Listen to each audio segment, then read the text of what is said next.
Bello. Uy, ya tengo muchísimos años con él, ¿no? ¿Es tu amigo? Sí, ¿Es tu amigo? así es. El monstruo come galletas.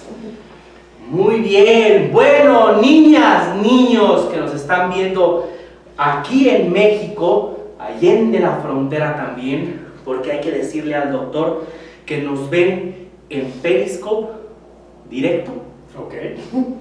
a nivel global. Ok, está Así bien. que cualquier cosa que sea dicha puede ser. No, dejémoslo así. Nada se va a usar en nuestra contra. Muy bien. Entonces, ¿estamos listos? Listos. ¿Listos? Bueno, Así. perfecto. Este jueves en el Orloj, hoy jueves 21 de noviembre del 2019, en un año que se está, digamos, esfumando, ya que es tiempo justo de comenzar a hacerse las preguntas de si todo lo que teníamos mentalizado en un 2018 lo logramos, a qué retos nos enfrentamos, tuvimos éxito, tuvimos obstáculos, quitamos piedras del camino. ¿Me puede pasar mi libreta, por favor, Sí, doctor? Está ahí junto a las maletas. A ver si estamos preparados en este 2020, debajo de las cámaras.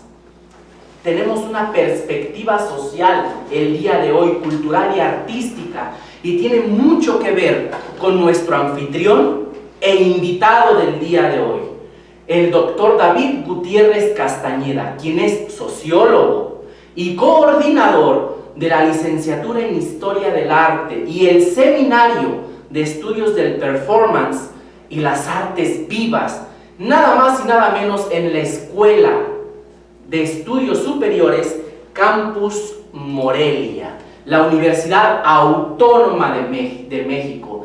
Ya les iré diciendo un poquito más adelante sobre el rol, fíjense muy bien, el rol en sociedad que funge nuestro anfitrión, el doctor David Gutiérrez Castañeda. Mientras tanto, ¿sabe tu mamá que estás conmigo? Iniciamos de la mano de Rudyard Kipling en If. If you can make one heap of all your wings and risk it on one turn of pitch and toss, and lose and start again at your beginnings, and never breathe a word about your loss. If you can force your heart and nerve and sing to serve your turn long after they are gone, and so you hold on when there is nothing in you except the will which says to them, hold on! If you can talk with crowds and keep your virtue, or walk with kings, nor lose the common touch, if neither foes nor loving friends can hurt you, if all men count with you, but none too much, if you can feel the unforgiven minute with 60 seconds worth of distance from, yours is the earth and everything that's in it, and which is more, you'll be a man, my son. Muy bien, niños, ya saben que mi nombre estoy y habito en un mundo existente entre la palabra escrita y la palabra hecha verbo.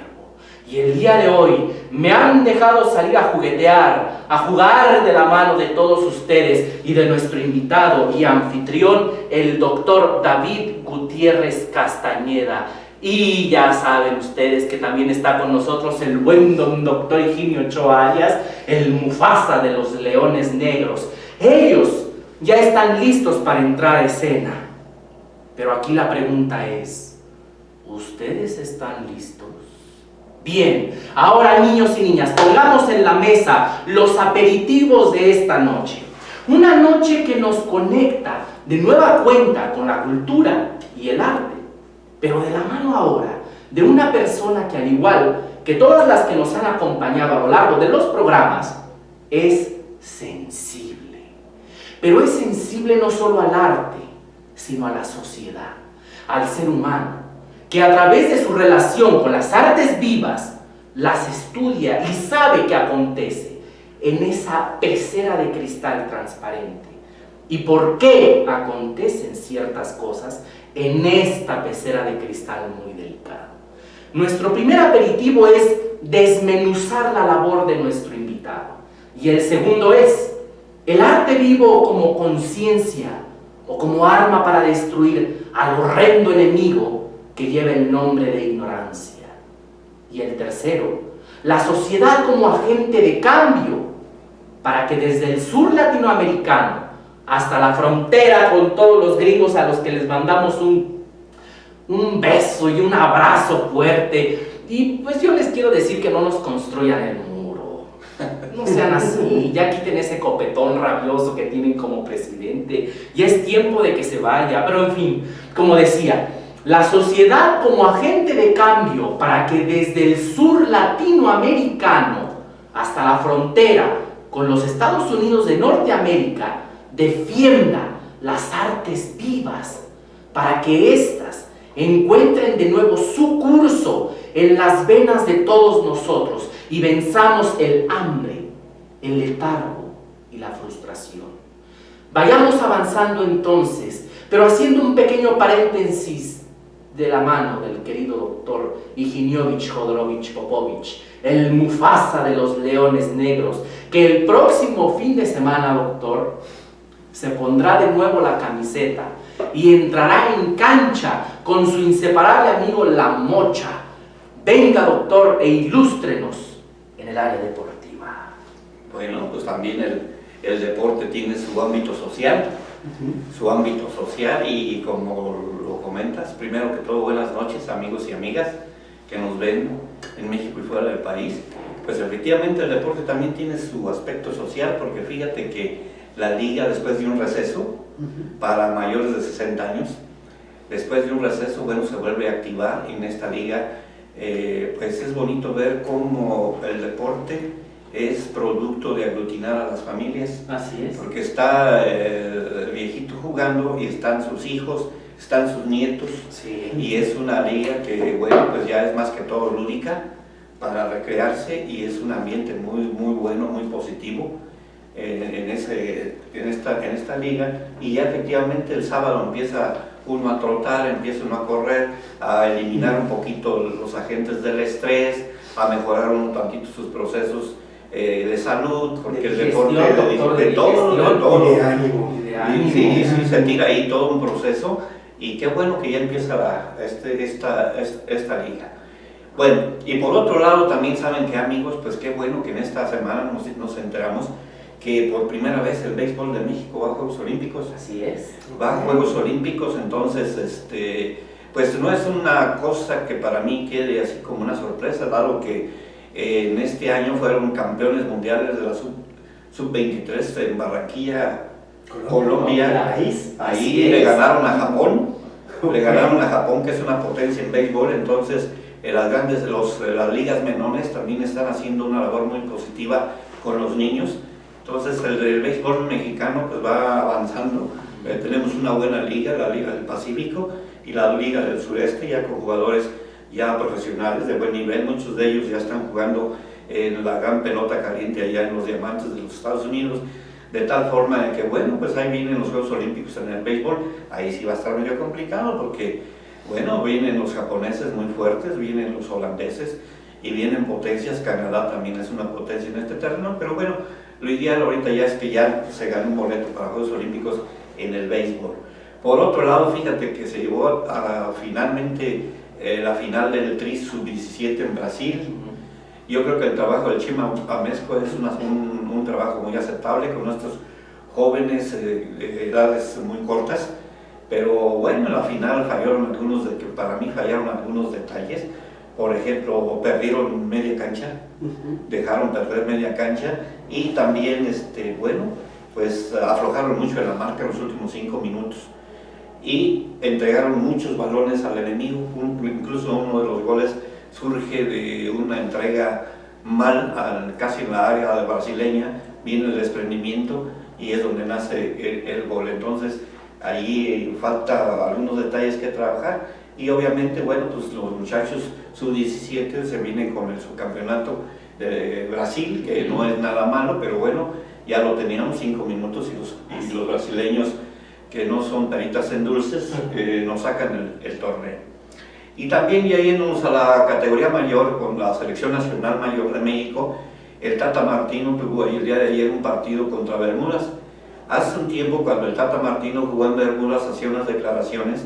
Este es el entrenador de la Selección Nacional de México, la mayor, la representativa, hacía unas declaraciones que ir a jugar en Bermudas era como regresar al amateurismo.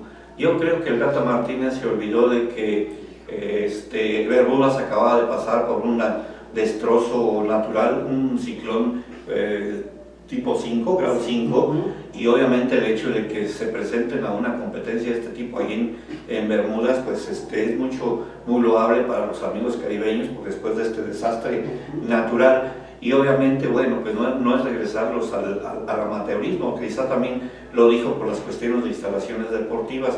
Son países que a lo mejor no tienen todo el potencial para desarrollar una infraestructura deportiva de gran tamaño, pero tienen muchas condiciones para hacer deporte, y eso es muy bueno. Quizá la potencia de ellos sea en otro terreno y se agradece, pero por lo menos ayer el Tata Martino por tantito y se come sus palabras, porque los de Bermudas lo hicieron ver mal, lo hicieron ver mal porque iban perdiendo y no sabían qué hacer, ¿no?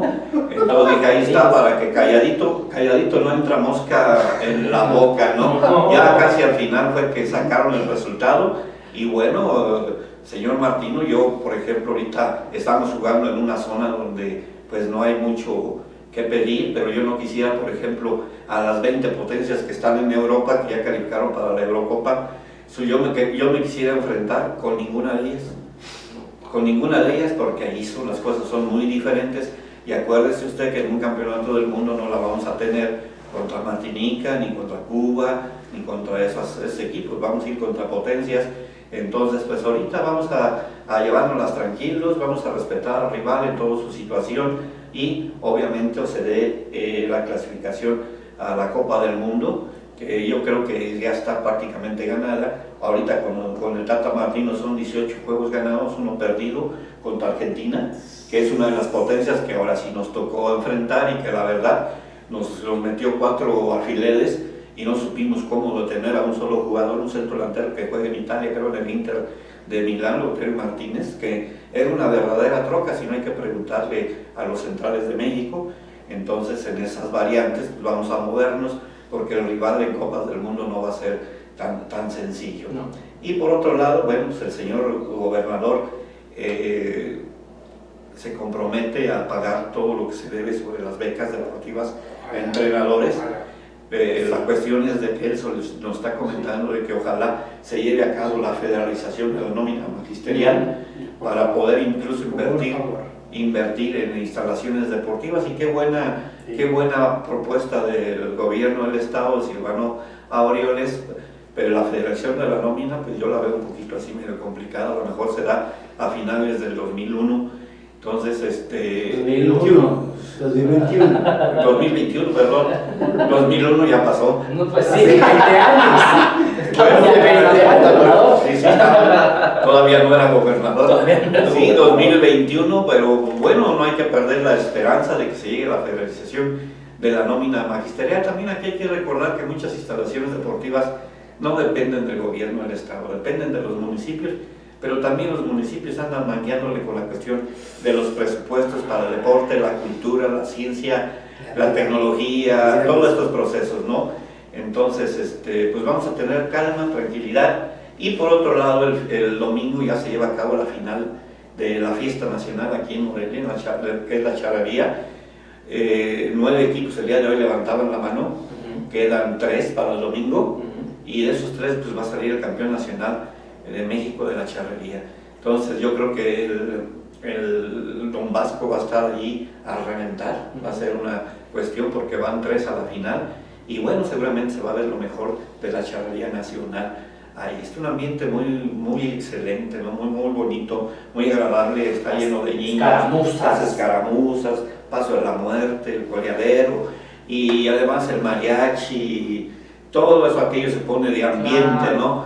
Entonces, pues para que no fallen allí a Lombasco, allá donde era la feria antes, para que vean la final del Campeonato Nacional Charro que se lleva a cabo aquí en Morelia, Michoacán. Ese es mi comentario, pero antes no quisiera despedirme sin la frase que no es para todos, no es para todos, no soy sastre, no hago trajes a la medida. Y fíjense ustedes, amigos y amigas, recuerden ustedes que cárceles, hospitales y consultorios están llenos de obesos, diabéticos, hipertensos, adictos y alcohólicos.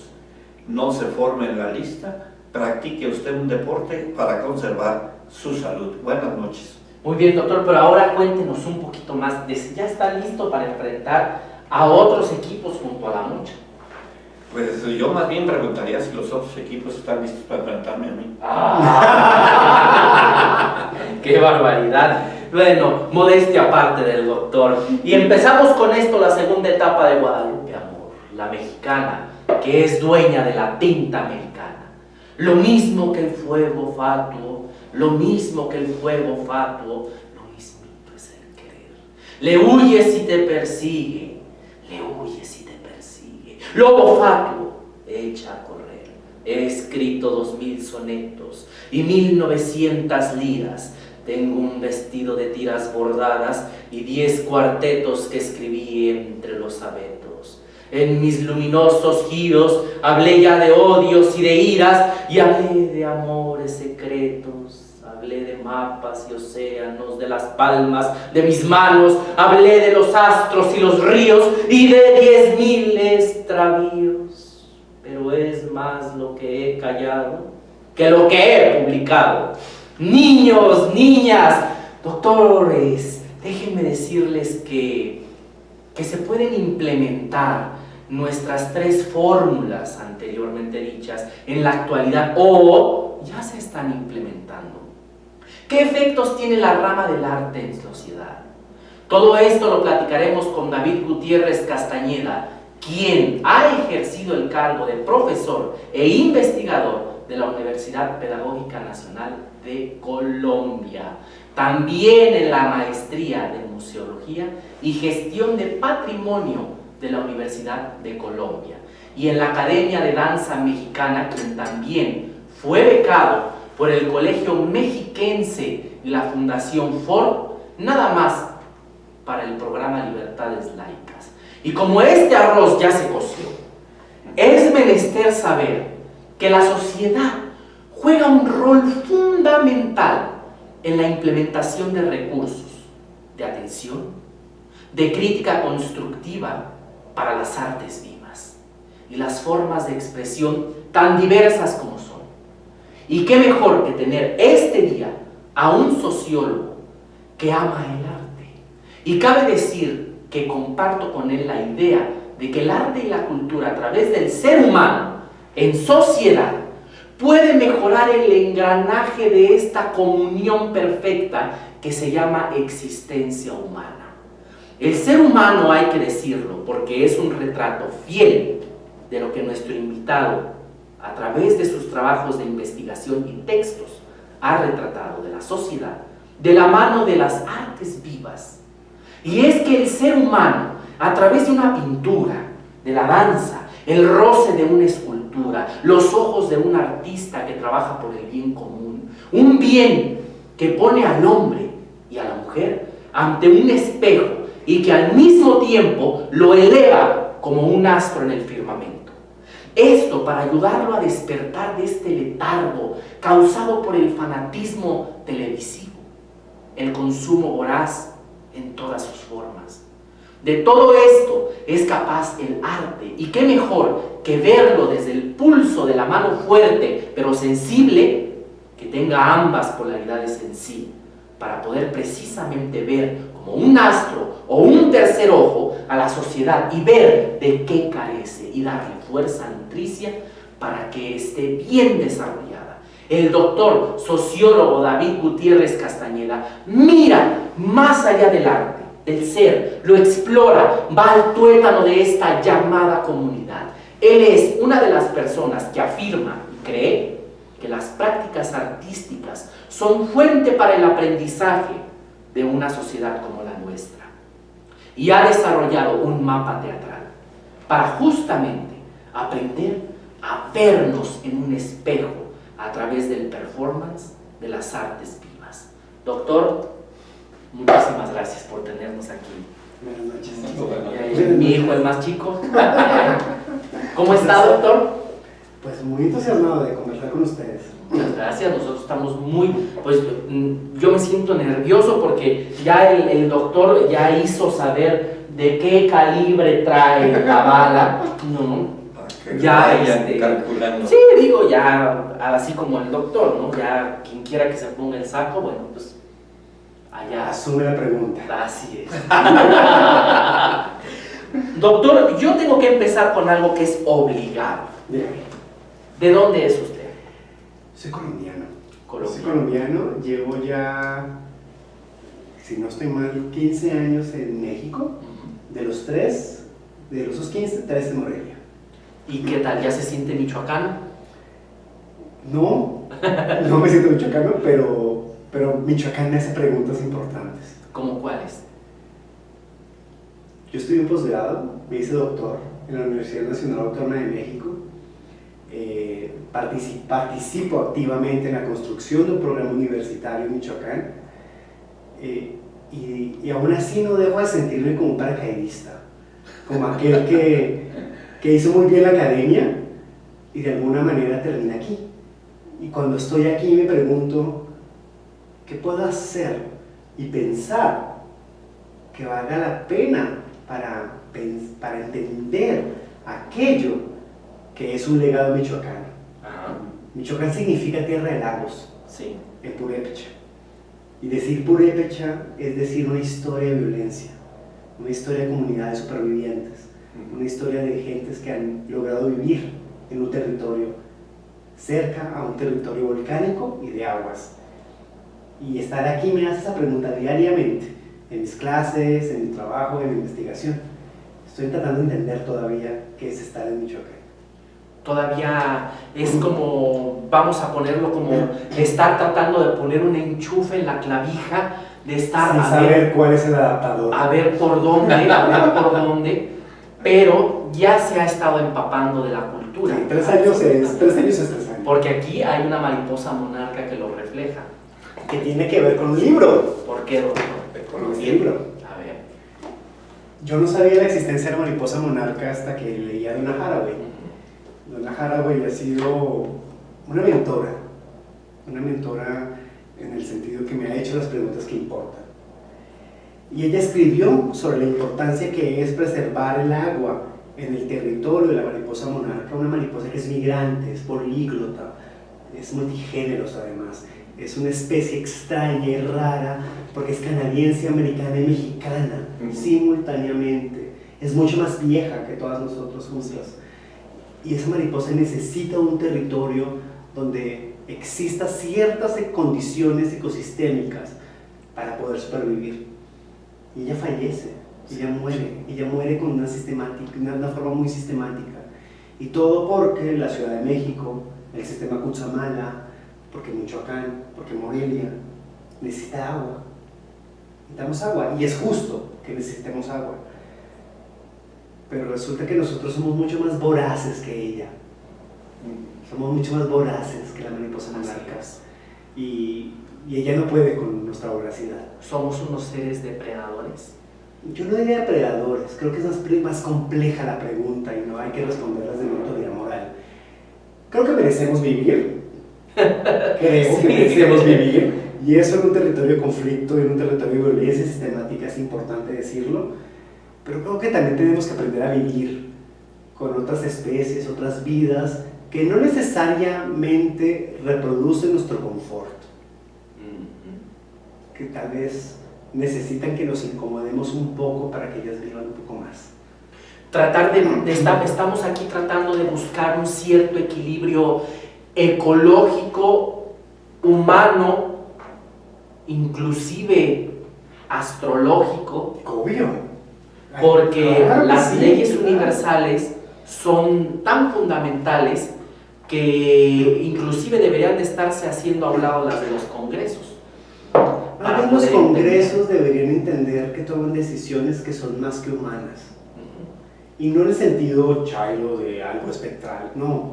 En el sentido en que las decisiones concretas de infraestructura, de diseño, de puentes, pensemos en Cuitzeo, el puente Cuitzeo, de puentes, de infraestructura, de acueductos, de canales de agua, de consumos de aire, son decisiones que tienen implicaciones para vidas que no son humanas, que son vidas que nosotros llamamos como animales y plantas.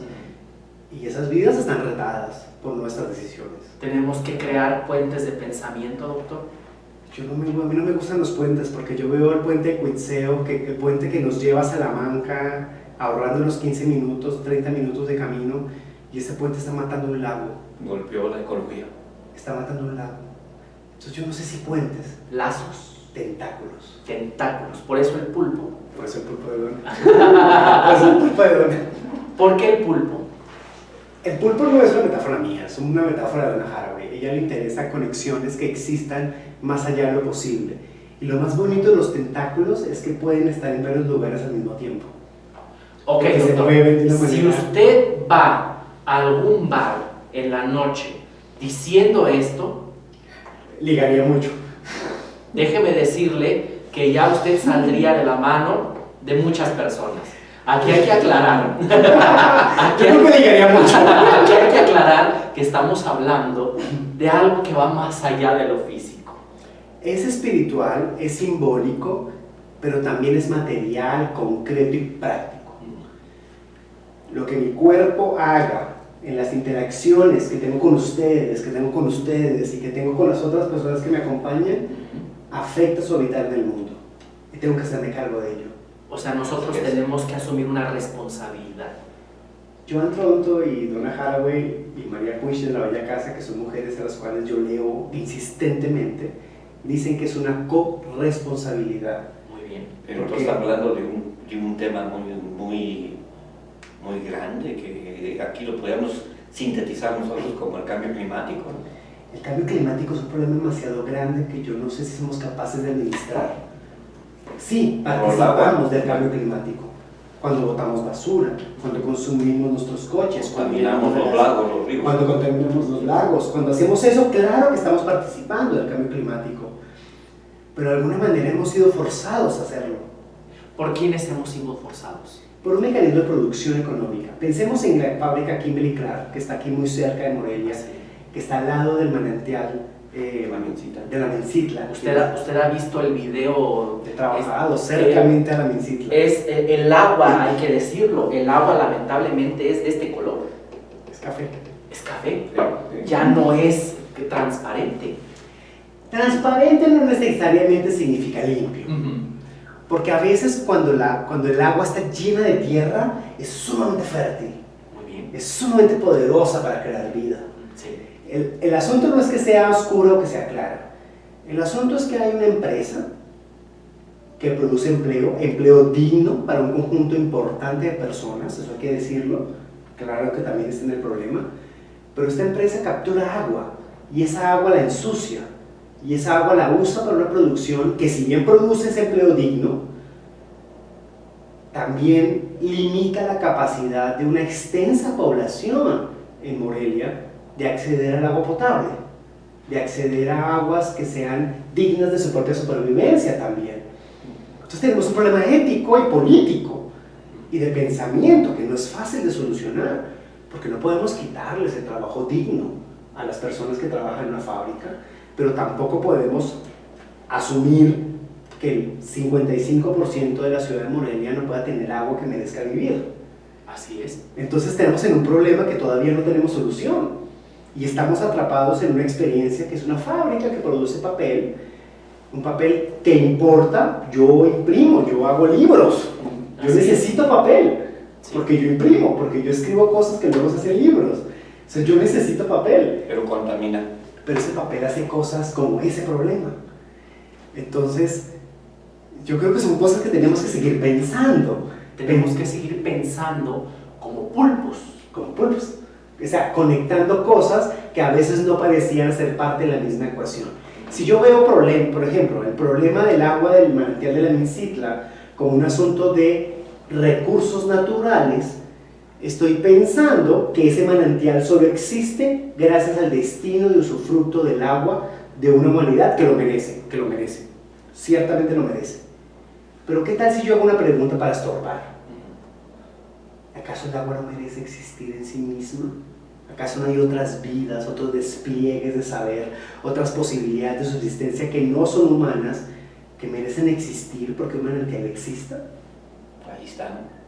Híjole, ahí están. Ahí Y son tan importantes como aquellas personas que en Morelia, 55% al 60% de la población de Morelia, que no recibe agua potable. Y lo más importante es que están vivas. Todas estamos vivas y estamos entramados en un problema que es extremadamente difícil de solucionar.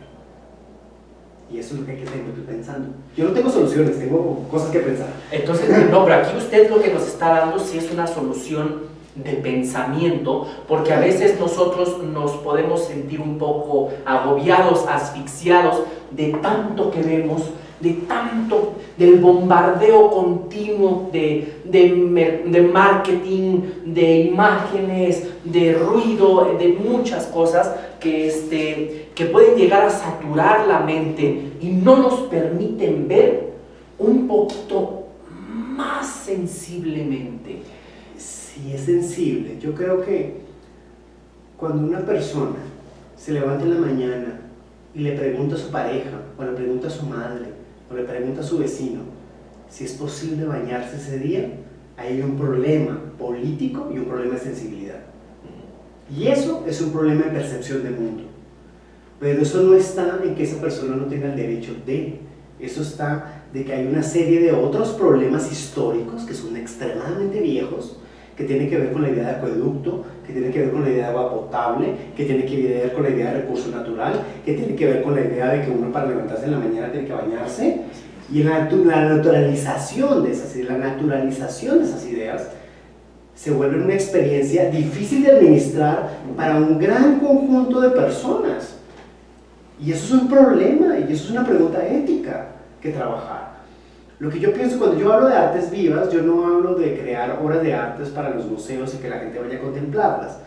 Yo lo que hablo es de artistas que sean capaces de encargarse de esa pregunta. Doctor, ahí va mi siguiente pregunta. Hace rato nosotros estábamos platicando sobre arte y usted hizo un planteamiento muy interesante. La élite. El arte es elitista. Sí. Y no nos hemos percatado de ello. Yo creo que lo sabemos. La categoría de arte es una categoría histórica. Es un artefacto que se inventó en un territorio colonial y en un territorio que buscaba implantar unas formas de vida que en el caso de Michoacán, en el caso purépecha, en el caso de México, en el caso de América Latina, fue sistemáticamente violento. Sistemáticamente violento. Yo a veces me hago la pregunta si debemos admirar o odiar a Don Vasco. Porque Don Vasco hizo algo que es éticamente importante. Él hizo una gestión que permitió que vidas supervivieran. Porque él decidió que no iba a ser una colonización armada, que no iba a matar. Y eso es una pregunta y una decisión que debemos pensar. Pero por otro lado instauró la religión. Y por otro lado instauró la civilización. Y por otro lado instauró el Estado-Nación Occidental. Así es. Y eso también implicó una violencia simbólica. Entonces yo no sé, está ahí. Entonces cuando hablamos de arte, estamos sin querer nombrando todas esas historias de un artefacto que tenía sentido en la Europa noroccidental, que hablaba de una configuración de lo sensible y una configuración de las formas, que para esa circunstancia histórica se llamaba arte. Tal vez para los purépechas implicaba otra cosa, o sea, se llamaba de otra manera, generaba otros mecanismos de interrelación, solo que hemos perdido esas palabras, hemos perdido la manera de entender purépecha la vida y la capacidad de hacer forma. Y tal vez por eso tenemos que reclamar la palabra arte, porque es la que nos ayuda a entender la manera en que construimos formas y sensibilidades y símbolos. Y eso, aunque sea una palabra extranjera, es una palabra que necesitamos. Y necesitamos esa palabra para poder reclamar un territorio lo sensible. Doctor, ¿el lenguaje nos ha conquistado o nosotros hemos conquistado el lenguaje? Nos ha conquistado. A mí me parece claro, es una operación colonial. Nosotros hablamos un tipo particular de entonación y de fonética que es producto de una historia colonial castellana. Es singular, específica, que incluso para los propios territorios que hoy llamamos España, también ha sido igual de violenta. Hablamos del euskera, por ejemplo, hablamos de Barcelona y la búsqueda de su autonomía. También para ellas y ellos ha sido todo un pedo, todo un asunto. Una vez un amigo hace 10 años, me hizo una pregunta que yo nunca he podido solucionar y que sigo tratando de pensar. Me decía, es muy curioso que un territorio tan vasto como lo que nosotros llamamos como América Latina y las comunidades indígenas y negras latinoamericanas llaman como Abdayala, hable el mismo léxico, la misma fonética, la misma conjugación gramatical. Porque cuando uno mira lingüísticamente el territorio europeo, en distancias que no superan los 100 kilómetros, hablan estructuras lingüísticas completamente diferentes. Así es. ¿Por qué, estando nosotros aquí, compartimos una misma estructura semántica? Se llama violencia colonial. La violencia colonial. Aquí, doctor, usted se me está adelantando muchísimo, pero es muy interesante todo lo que está planteando porque va de acorde. Parece que nos pusimos de acuerdo. Qué bueno. Parece que nos pusimos de acuerdo. Parece que nos hemos, a través de nuestros juguetes, nos hemos puesto de acuerdo. Sí, yo voy lleno de juguetes. Perfecto. Entonces vamos en la misma sintonía. Entonces, pasión y sinceridad. Ok. ¿Lo identifican estas palabras, doctor, a usted? Yo no diría sinceridad, porque creo que las maneras en las cuales supervivimos en estructuras de mercado, en estructuras laborales, hacen que uno no pueda ser completamente sincero. Y lo digo por muchas experiencias biográficas, en Colombia y en México. Pero creo que uno puede relacionarse con el problema de una manera franca. ¿Latinoamérica está convulsionando, doctor? Creo que sí, y no ha parado de convulsionar hace 500 años, o sea, eso no es de ayer. Está... Sí. Podemos decir que vamos a imaginar, vamos a poner a los espectadores una máquina que usan los cardiólogos, un electrocardiograma. Muchos dicen que si va para arriba, todo está bien.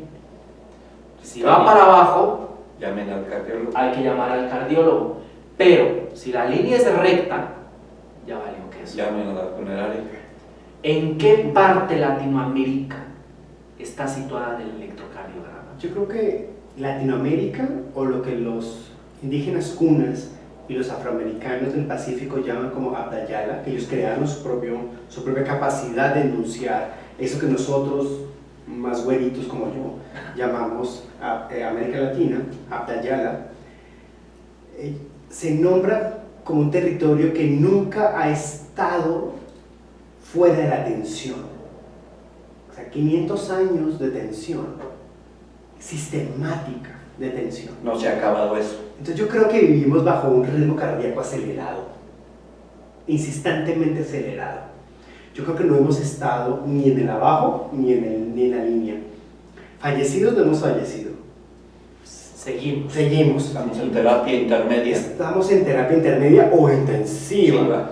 A veces llegamos a un territorio un poco más ecuánime, que se podría llamar terapia intermedia, que se llama la construcción del Estado-Nación. Pero luego vinieron las dictaduras, Así luego vinieron las búsquedas de la democracia, y ahora Argentina, Chile, Bolivia, Brasil, Colombia, México están en cuidados intensivos. O sea, eso está aceleradísimo de una manera muy fuerte. Y hay un signo que es importante, y es que las mujeres, o aquellas personas, incluso como sean sus cuerpos, independientemente del sistema genético o tecnológico de sus cuerpos, que han construido sus vidas como mujeres, y me refiero a las mujeres para las mujeres que se llaman mujeres trans, ya decidieron no tolerar. Así es. Y eso es maravilloso. Es lo que está pasando. Es maravilloso y muy feliz de que el ser hombre hoy en día sea una crisis, porque significa que tenemos que encargarnos de que estamos en cuidado intensivo. Es cierto. Eso es muy poderoso y tenemos que agradecerle a las mujeres que nos hayan develado ese reto. Lo que me preocupa muy profundamente, siendo hombre también, es que como hombres no sabemos cómo encargarnos de ese reto. Parece que estamos en, pues ni siquiera en pañales, porque realmente jamás veíamos venir esto. Entonces, América Latina se cansó de tolerar. Las mujeres se cansaron de tolerar y tienen toda la razón. Abusos. En términos del término de razón, que es un término ilustrado, o sea, tienen motivos para no estar. Tienen una muy buena justificación. Tienen una muy buena justificación y yo, e incluso como hombre, estoy de acuerdo. Los hombres hemos hecho mucho mal aceptando ser hombres y reproduciendo el aparato de ser hombres. Y tenemos que aprender a ser otros hombres. También nos aman como hombres y también amamos como hombres. Pero eso no significa que se justifique que nuestro ser hombre produzca la serie de violencias sistemáticas que nos tienen en cuidados intensivos. Esto me suena, a lo mejor estoy equivocado, doctor, a la búsqueda del ser andrógino. No necesariamente. Yo respeto a alguien que quiera ser hombre y que se acepte como hombre y que quiera construir una masculinidad. Lo que me parece que hay que pensar es que esa masculinidad puede reproducir comportamientos cotidianos que agredan la coexistencia de personas, hombres y mujeres. Es a eso. Que la gente se sienta hombre, maravilloso. Que incluso quiera ser heterosexual, maravilloso. El asunto es que asumirse de esa manera reproduzca ese cuidado intensivo grave que existe en América Latina. Los patrones de conducta se están repitiendo. La violencia de género se está repitiendo y tenemos que aprender a ser otros hombres. Y lo digo también para mí mismo y lo digo también para mis colegas. Es una gran reflexión. Tenemos que aprender a ser otros hombres. El problema es que las mujeres llevan más de 100 años insistiéndonos y diciéndonos y nosotros realmente nos hemos hecho un poco pendejos. Sí, claro. Sí. La verdad. Porque finalmente, ¿de dónde vinimos? No necesariamente porque hayamos nacido de una mujer, sino porque nosotros hemos invisibilizado la voz de las mujeres. Y no lo hemos querido realmente escuchar. Las hemos callado. Exacto, las hemos callado.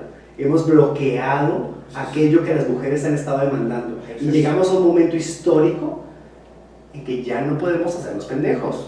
Claro. Ya no podemos. Están Hacernos reclamándolo y lo están reclamando con justa causa. Así es. Ya nos tocó hacernos cargo. Así es. Nos tocó Es hacernos una cargo. forma de violencia hacerlas callar. Exacto. Así Y es. ya no podemos más, ellas ya no se van a quedar calladas. Está bien. Y está muy bien. Doctor, ¿la nostalgia estorba o ayuda en la actualidad? Yo no sé si nostalgia, hay un término muy poderoso que viene que es colonial también, que viene de Portugal, que se acomodó en Brasil, que es saudade. La verdad, sí. Saudades, es que es un Saudades. término muy poderoso, porque la saudade es la añoranza de un goce que se ha perdido. A mí no me gusta pensar en términos de nostalgia, Añorar. sino que me interesa más la añoranza de un goce. ¿Por qué? Porque vale la pena gozar, que vale la pena pelear, que vale la pena disfrutar. ¿La nostalgia es Claro. negativa? No necesariamente negativa. La nostalgia no es per se negativa. A veces hay que estar nostálgico cuando estás atravesando un duelo, cuando estás atravesando una aceptación. Pero que vivas nostalgia no significa que aquello que tienes nostalgia sea válido y pertinente y oportuno para un futuro. Tal vez toca perderlo. Así es. Tal vez toca perderlo. A veces la masculinidad tiene que perderse. Tenemos que perder la masculinidad y producirnos como otras cosas que si quieres podemos reclamarla como hombre, pero otro hombre. Sí, claro. Y a veces eso hay que perderlo, tal vez tengamos nostalgia de aquello, pero pues también sabemos que eso ya no está chido. Así es. Tal vez ya no está chido. Entonces, en cambio la saudade, por otro lado, no reclama una nostalgia egocéntrica, reclama un territorio de goce y quiere volver a vivir un goce. Y el goce siempre es colectivo. Tiene otros cuerpos, mujeres y hombres incluidas. Doctor, el territorio de goce me parece muy, muy oportuno para hacerle la siguiente pregunta. ¿Generar justicia se puede por medio del arte? Es una pregunta tricky, difícil. No podría decir que sí, ni podría decir que no. Desde su experiencia. Justicia es un aparato estatal que nombra y define a ciertas personas que han padecido violencia como dignas de ciertos mecanismos de reconocimiento de derecho y de reconocimiento de estatuto de sujeto y de estatuto de ciudadanía. Así entiendo la justicia. Otra cosa es la equidad. La equidad es una chamba de todos.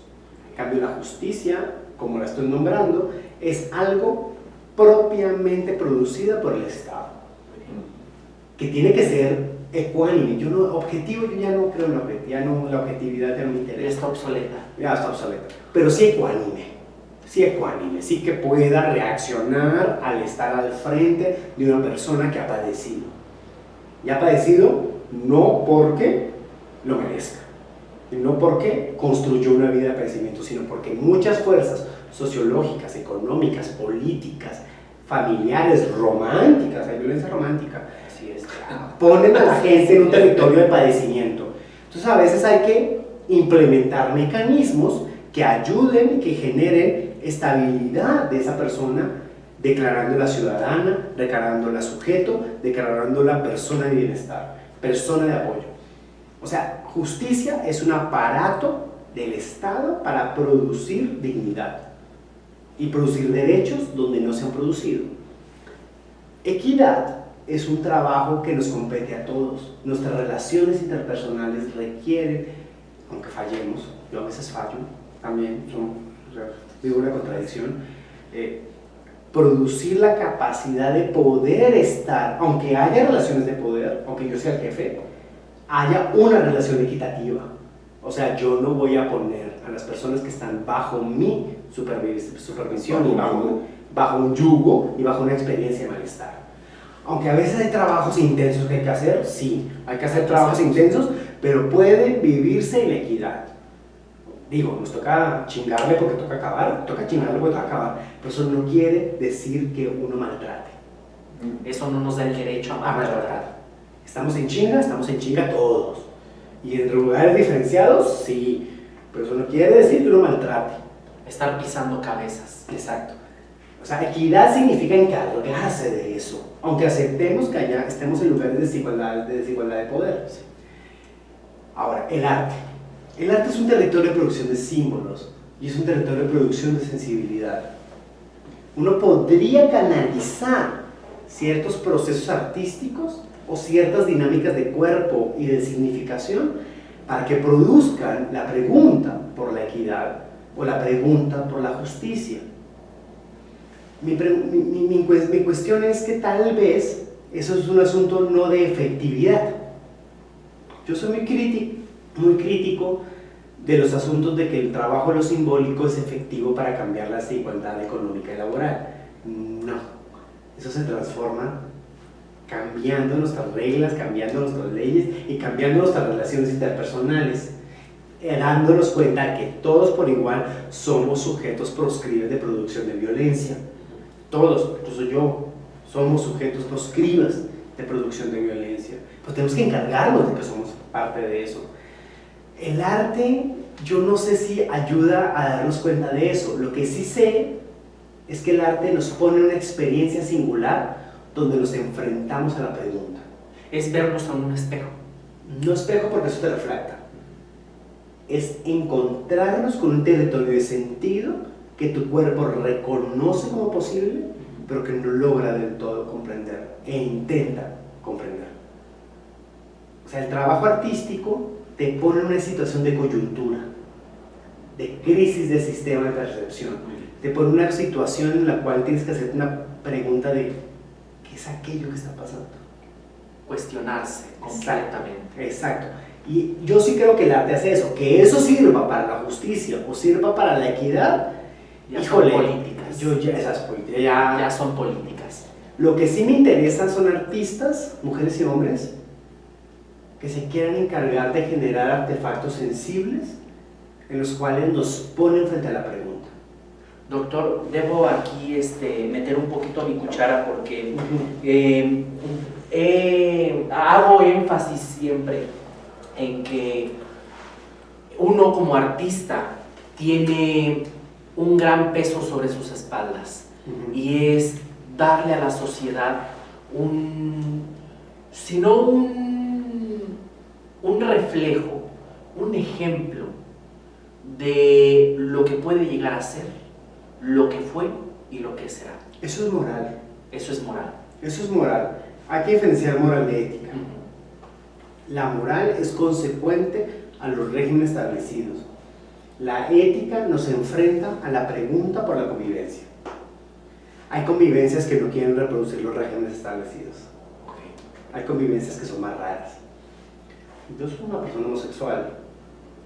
Me cuesta esa palabra, porque es que la homosexualidad no ha sido, en los últimos años, no en los 90 con el SIDA, sino hoy en día la homosexualidad no es sinónimo de libertario, es sinónimo de hegemonías, es sinónimo de autoritarismos. Entonces, declararme un hombre que le gustan hombres y que además se declara homosexual me estorba un poco, pero no tengo otra palabra para nombrar mi deseo.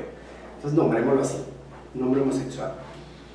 El problema es que si uno siguiese respondiendo a una moral, mi deseo no tendría cabida en el mundo.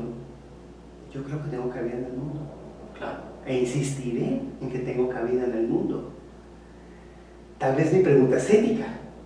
Es qué otros artefactos de convivencia, de respeto, de construcción de comunidad podemos ingeniar, experimentar, donde la pregunta por mi deseo y la pregunta por los deseos de mis congéneres y de otras entidades que no hablan español, ni siquiera hablan porque son plantas o animales, también puedan ser consideradas. Eso es algo que experimentamos, eso no es algo que tengamos proscrito. Entonces, la moral, a mi modo de ver, sigue la consecuencia de lo proscrito. En teoría sociológica la llamamos la costumbre. En cambio, la ética busca construir territorios donde hay ciertos principios de relación que vamos a defender. No matarás, no vas a agredir, no vas a violentar, no vas a lastimar. Son criterios que consideramos válidos, pertinentes y que queremos defender. Y la ética nos pregunta cómo vamos a hacer vivir bajo esos principios sin necesidad de reproducir la costumbre. Entonces ahí tenemos una pregunta. Yo soy más de la ética que de la moral. De la ética. Que de la moral. Muy bien. Entonces, la sensibilidad social, doctor, es urgente. Muy urgente. ¿O se debe de ir poco a poco? Despacito, como María Luis Fonsi. Así, sabroseando. Sabroseando. Cuerpo con cuerpo. Momento por momento. Hay que sabrosear la vida. Exacto. Pasito a pasito. Una cosita a la vez. Porque uno no se puede encargar de todo el pedo a la vez. Uno va a lo que encuentra. Por ejemplo, perrear. Eso es interesante. Perrear o el perreo ha sido un artefacto sumamente violento para las mujeres. ¿Por qué, doctor?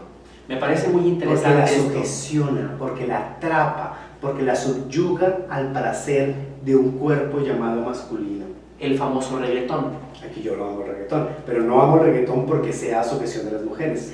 Amo el reggaetón porque incluso ahí adentro hay la posibilidad de usufructuar que el macho se coja a la hembra. Muy bien. Porque hay otros reggaetones, Claro, que no hay son mucho. misóginos y que no son violentos, que reclaman la posibilidad que dos cuerpos, sea como se quieran determinar, o dos o tres, no sé, a veces hay muchos momentos ahí, muchos cuerpos que tal vez se están determinando de otras maneras, macho o hembra son dos opciones, pero hay otras más, pueden encontrarse para sabrosearse. Pero ese momento en que se encuentran para sabrosearse, tiene una pregunta ética. ¿Cómo nos podemos sabrosear sin necesidad de subyugar a alguna de las entidades o personas partícipes? Muy bien. ¿Cómo podemos perrear de una manera justa? Que eso Equitativa. no quiere, equitativa, que eso no quiere decir que no lo vayamos a gozar. Porque lo rico es gozárnoslo. Lo rico es gozárnoslo. El problema es cómo gozárnoslo sin que alguien no se sienta subyugado por los demás, hombres o mujeres. Entonces el perreo es un... El perreo puede ser un territorio para experimentar eso, no es de redentor, no es... no. Hay reggaetón feminista, hay reggaetoneros que se han declarado feministas, antimisóginos y antiviolencia patriarcal. Eso me parece muy bien, porque están experimentando palabras, sentidos, sonoros que producen cuerpos a cuerpos que no necesariamente reproducen la sujeción de un cuerpo sobre otro. Ahora, no me malinterpreten, a veces hay cuerpos que quieren tener un poco de intensidad de un cuerpo sobre sí. Eso no quiere decir que estén sujetados, no quiere decir que estén sujecionados. Es que puede ser que les guste que alguien se les monte encima. Eso no está mal, qué rico. Solamente si se siente tranquilamente. Les da placer. Si se da placer y es tranquilo. Donde no se sienten agredidos en su estar en el mundo. O sea, no es un asunto de fuerzas. No. A veces se puede ver a alguien que tenga más fuerza, alguien que quiera que le den con más fuerza. El asunto es que todos queramos que eso sea lo que pase. Así es. Ese es el problema. Y no haya una subyugación. Exacto. El problema es que no haya una subyugación, no haya un sometimiento. Equidad en el combate. Puede jugarse el combate, puede ser divertido. Sí, claro. Puede Sí, jugarse. claro. Ajá. Muy bien, doctor. Entonces, usted ha puesto en la mesa la cuestión de la violencia que viene de generaciones atrás. Ya es una cuestión que nosotros venimos cargando desde la conquista, ¿no? Inclusive desde antes, porque somos una cultura sumamente violenta. Aunque seamos nombradas como indígenas, como nada, sigue habiendo regímenes de autoridad de los hombres que yo entiendo que tuvieron sentido en su momento histórico, 600, 700 años, así se organizaba la convivencia. El asunto es que hoy en día hay un conjunto de cuerpos que por síndrome común, vamos a llamar mujeres, que ya dijeron, me vale madre, ya queremos otra vida. Sí, claro. Y ya no queremos vivir subyugadas, ya Queremos gozar, queremos estar de otra manera, queremos tener poder, queremos tener autoridad, queremos participar de la economía del trabajo, queremos decidir. ¡Qué bueno! ¡Qué bueno! Entonces, exacto, lo que estamos experimentando es, y tal vez la palabra es muy pesada, es la posibilidad de una nueva organización social.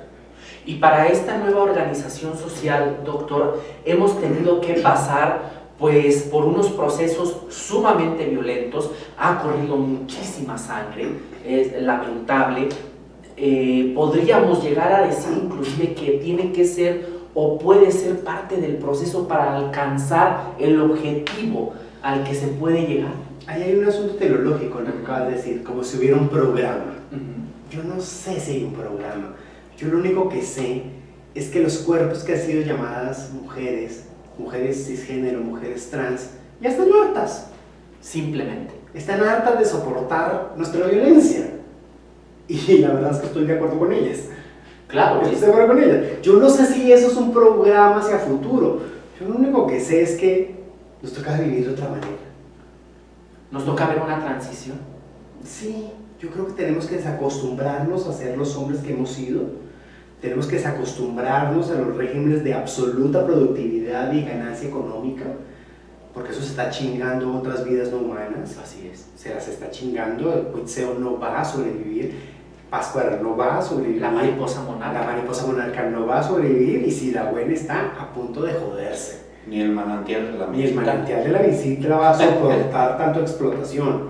Entonces tal vez ya necesitamos cambiar. Entonces, de orden, de sentido, y experimentar otros. Entonces, doctor, la muerte, ¿qué es para la sociedad actualmente? ¿Lo mismo que la vida? ¿Un paso más? ¿O es más complejo? Necesitamos saber y morir dignamente.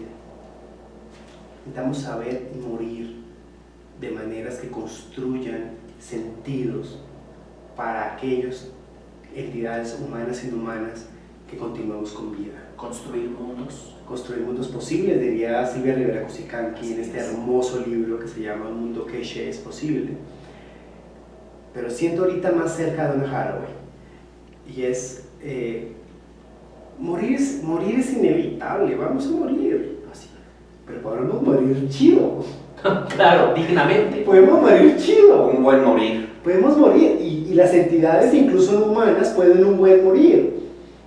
Pueden un buen morir. O sea, somos limitados. Estamos acostumbrados a un bien vivir, a un bien nacer, Lo que a un pasa- bien morir. Lo que pasa es que el sistema de subjetivización del capital, de la productividad, del trabaja más, gana más salario, etc., nos pone un territorio del ego, nos pone en un territorio de la que académicos como Solly Rolny, como Mauricio Lazarato o Brian Holmes han llamado la individualidad flexible, y es que uno está viendo por su propia supervivencia y no está viendo que estoy contigo y que estoy contigo y que estoy con ustedes Sí. en el mundo, sino que estoy viendo cómo le hago yo para chingarla. Nos pone en un A seguir territorio escalando. que en últimas es una manera de hacernos que nosotros tengamos más, canalicemos salario para luego gastarlo en consumo, en comprar cosas que luego no sé ni siquiera necesitemos, pero nos hacen creer que comprar esas cosas nos hace felices. El consumismo voraz. Exacto. O sea, eso es lo que se han llamado como capitalismo cognitivo, que nos pone en un territorio de consuma, gane plata para gastar, gane plata. Entonces queremos un carro deportivo de 300,000 pesos, queremos una casa en Altozano, queremos un montón de cosas que uno dice, que cuando uno simplemente se hace un poquito para el lado dice, ¿cómo para qué? ¿Cómo para qué tengo que poseer todo esto? Encuentro la felicidad en los objetos. Exacto, o sea, eso es lo que Mauricio Lazarato, Tony Negri, Solly Rolny, Brian Holmes nos han estado ayudando a pensar, es esa pregunta que acabas de hacer. ¿Por qué el consumir un carro deportivo de 300,000 pesos, negro, Honda maravilloso, de 2 puestos, que anda a 120 kilómetros por hora? Con asientos de piel. No, puede ser. El asunto de sentirse propietario de esa cosa, que es como una proyección del falo, además. Y además exhibirse en la avenida. Exhibirse en la avenida, Exactamente. posar con el coche deportivo. Y con la música a todo volumen. Significación de éxito. Exacto, es eso, porque eso opera como significación de éxito. ¿Usted qué prefiere, doctor? ¿El éxito o el hito? Yo prefiero mi bicicleta. Prefiero el goce. El goce. Prefiero la pregunta, prefiero ver cómo vamos a hacer para vivir paso mañana. Prefiero, como diría Donna Haraway, estar en el problema. Volverse un pulpo. Sí, por eso Donna usa el pulpo. Ahora, el asunto aquí es que tampoco yo puedo juzgar moralmente a aquel que tiene el coche. No. O sea, tampoco puedo reclamar No. esa autoridad moral. Eso es lo que es más Pues hacer lo que él quiere. Porque cada quien tiene su mundo. Exacto, y ese mundo tiene consecuencias. Así es. Yo estoy en otro mundo que también tiene sus consecuencias, porque como que uno quiera ser progre no significa que sea injusto. El asunto es que yo no puedo decirle a aquel que tiene el coche que su vida es horrible. No, también tengo que entender las contradicciones de su mundo y las contradicciones de mi mundo. Y estamos metidos en el embrollo y nos vamos a sentar a ver qué vamos a hacer. Es una plática de café que más terminaría. Más de café, es mucho más que un café, porque no es diletancia, es saber qué vamos a hacer, cómo vamos a cambiar nuestras formas de consumo, cómo vamos a cambiar nuestras relaciones interpersonales, cómo vamos a construir una manera de estar juntos que sea profundamente digna para todas aquellas entidades vivas implicadas. Híjole, a veces entiendo que importa tener un carro deportivo si hay que llegar rápido al hospital. También lo entiendo. Claro. También lo entiendo. Y que yo en bicicleta no voy a llegar tan rápido. Híjole, a veces importa llegar rápido al hospital. Claro. El asunto es, joder, cómo nos acomodamos para que sea, que chingue menos la supervivencia mutua. Un sistema más justo. Exacto. Entonces, podemos llegar aquí a un punto, doctor, en donde podemos decir que el hombre ha sido contradictorio a sus instintos. Cuando decimos instinto, estamos defendiendo una categoría que yo no defendería, que es naturaleza. Muy bien, doctor. La naturaleza es una palabra que la humanidad o lo humanocéntrico se inventó para calificar aquello que no tenía este cuerpecito. Humanocéntrico. Antropocéntrico, Antropocéntrico. La palabra correcta es antropocéntrico. Ok. Entonces eso del instinto animal, ay, no, güey. Estamos acostumbrados a vivir de maneras cómodas y queremos seguir viviendo cómodos. ¿Quién quiere vivir incómodo? La planta quiere vivir incómoda. Pues literal. Entonces, lo que pasa es que nosotros tenemos más capacidad de transformación de nuestro territorio que una planta. Pero es que tal vez me toque incomodarme un poco de mi comodidad Así y de lo que me han enseñado que es mi comodidad, casa, carro y beca, y comprar esta cuenta de retrieve para la foto. Tal vez necesitaría incomodarme de eso para que mis congéneres u otras especies puedan desplegar su supervivencia sin necesidad de verse amenazadas. Ceder. Ceder. Hay que aprender a ceder. Y eso implica incluso bajarle un poquito al ego antropocéntrico. O sea, dejarme defender que somos humanos. Tal vez defender que somos entidades que viven con otras cosas que también merecen vivir. El sentirse ser humano se ha vuelto una vanidad. Yo no sé si vanidad, porque la vanidad es algo que el sistema de consumo necesita incidir y mantenernos todo el tiempo, que tenemos que tener el cuerpo maravilloso, tenemos que tener el coche de carreras, tenemos que vernos exquisitos, tenemos que vernos maravillosos para la foto, la selfie, la cosa. El Photoshop. Exacto, y todos esos aparatos, en últimas, nos ponen en una situación de estar atrapados en una ansiedad de ser algo que tal vez no somos del todo. Ok. Yo le hago una pregunta como de, bueno, a mí sí me gusta verme bien y me gustaría sentirme bien. Pues eso no significa que tenga un abdomen de cuadritos. No, para nada. O sea, eso tal vez significa otras cosas en este cuerpecito con esta genética. Y pues así es, y mi pancita pues la onda. Y al que le guste bien, y al que no le guste, pues que lo venga a visitar. No, venga, así de sencillo. Así de sencillo. El asunto es, tal vez deberíamos entender que hay ciertas construcciones de lo que es ser humano que nos están exigiendo gastar dinero, gastar trabajo, gastar ansiedad, gastar un montón de cosas aspiracionales que yo no sé si del todo sean realmente productivas para una coexistencia amable y justa. El pensamiento. No lo sé, tal vez alguien puede decirme que sí, yo no lo sé, yo no lo sé. Pero cada quien es un mundo, volvemos a lo mismo, ¿verdad? Y entonces tenemos que conversar en esos mundos y decir... No con café. No, tal vez con mucho mezcal. Con mucho mezcal. Tal vez con mucho mezcal. Va Porque más allá el de mezcal es muy sabio, más que café. Yo sé que soy colombiano, que es por Sí.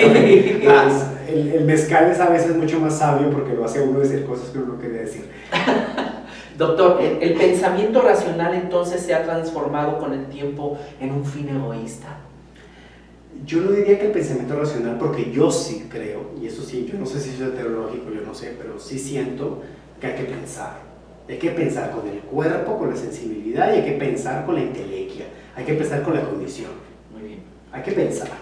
Y hay que pensar cada vez más complicadamente, porque estos problemas como que se va a acabar la Micitla, está la fábrica de Kimberly, la gente está necesitando agua, no son cosas fáciles de solución. Y yo no tengo una solución, lo único que sé es que hay que pensarlo.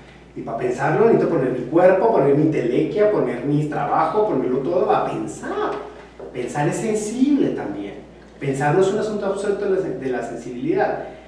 Lo que a mí me parece es que ciertos sistemas de consumo y ciertos sistemas de economía de mercado necesitan crear sujetos que estén en la complacencia del yo, más que en el territorio de pensarse críticamente.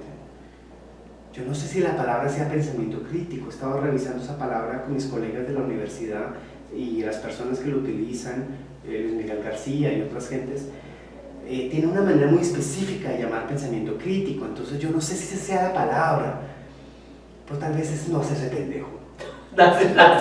Así. Tal vez es creer que tener muchos likes en una selfie realmente no sea muy suficiente. Para allá voy, doctor, no se me adelante, para allá voy. Sociedad Porque, consumista. exactamente, porque ustedes deben de saber que el doctor y yo mantuvimos una comunicación, pues que ya muchos podrán decir que es ancestral, que ya, sí, que ya prácticamente nos hacían falta las cobijas y una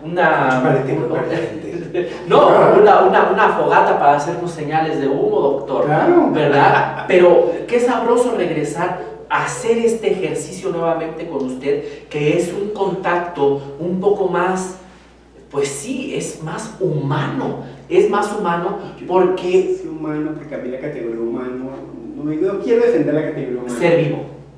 Entidad viva. Entidad viva. Estamos conectándonos de la manera en que nos podemos conectar. Yo no sé si eso es ser humano. Lo humano es bastante arrogante. estamos vivos con cosas que son a veces incomprensibles. Y pues nada, vamos a seguir. Muy bien, doctor. A ver, entonces, ¿ha existido la fragmentación en el pensamiento? El pensamiento colonial, aquí hay que pensar con Silvia Federici, hay que pensar con Silvia Rivera Cusicanqui, hay que pensar con Solís. ¿Hay alguno de los que están aquí que nos pueda ayudar? Pues sentir pensar con la tierra de Sentí pensar. Ya me está tocando las maracas, doctor. Yo quería llegar a esto vamos a ponerlo así.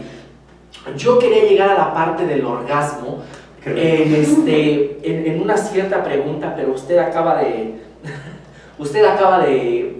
pues vamos a decir, de hacernos eyacular en la mente. Aunque eyacular es patriarcal, pero puede ser fluido. El sentipensar es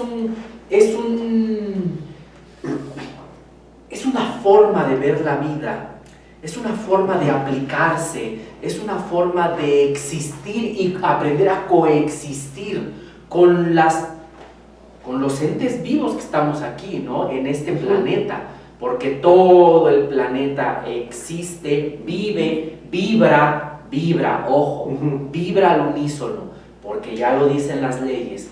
Como es arriba, es abajo. Y van conectados. Exacto. Eso es tentacular, por eso me gusta tanto la metáfora de Donna y los tentáculos. Sentir pensar es una palabra no simple, es complicada. Es tal vez el más importante legado de un hombre que se preguntó por ser hombre en este mundo, Orlando Falsborda. Muy bien. Orlando Falsborda fue mi maestro. Él fue mi maestro cuando él ya estaba en una gran vejez. Por allá en el año 2002 fue mi maestro. Murió en el 2006, 2008, si no estoy mal, pero por ahí fue. No fue más del 2008.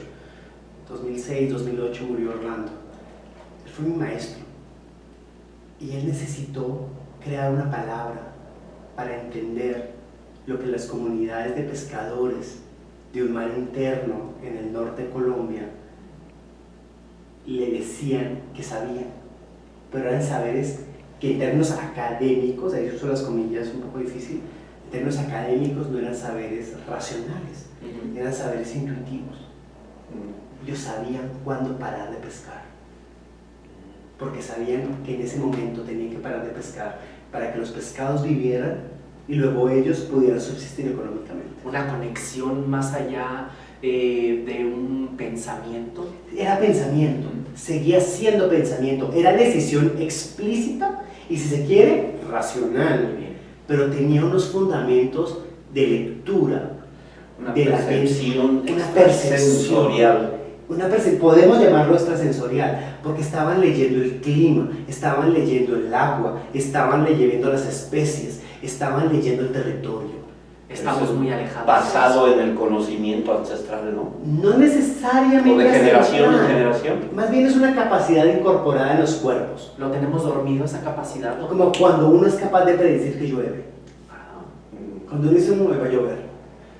Hay algo en tu cuerpo perceptivo, una capacidad de tu cuerpo entrenada filogenéticamente, históricamente, no por ti, sino por todos aquellos que estuvieron antes de ti, Sí, claro. que saben leer eso. Entonces lo que Orlando Falsborda estaba viendo en esos pescadores era esa capacidad. Y él decía, joder, ¿cómo llamo a eso? ¿Cómo llamo a esa capacidad? Y se fue a sentir pensar. Fue la mejor manera en que la pudo nombrar. Es gentes que piensan aquello que sienten y que sienten aquello que piensan. Y que lo han aprendido no porque sea ancestral, originario, y sí, no porque sea fidedigno de una actitud indígena prístina. No por eso está aquí. Porque esos cuerpos no saben, o sí saben tal vez sin saberlo, que están activando un aprendizaje y un entrenamiento y una capacidad corporal, anímica, psíquica, fisiológica, intelectual, que es mucho más viejo que ellos. ¿Y sigue pasando? Y sigue pasando. Y eso les ayuda a entender el territorio y les ayuda a tomar decisiones sobre cómo administrar el territorio. Lo que pasa es que los petroleros, los latifundistas, los de los plantíos, El nuevo orden mundial. Es mucho más histórico, tiene más de los plantíos tienen más de 500 años, o sea, eso no es nuevo orden, eso es más viejo que tú y yo. Eso es nuevo orden mundial, eso es más viejísimo. Aquellos que vienen a plantar para producir en chinga, esos no se dan el tiempo de entender esa capacidad. Quieren producir. Dinero. Vamos. El aguacate en Michoacán. El aguacate en Así Michoacán, o sea, ojalá los aguacateros escucharan a aquellos que viven en los territorios alrededor de Sirobuena y Uruapan.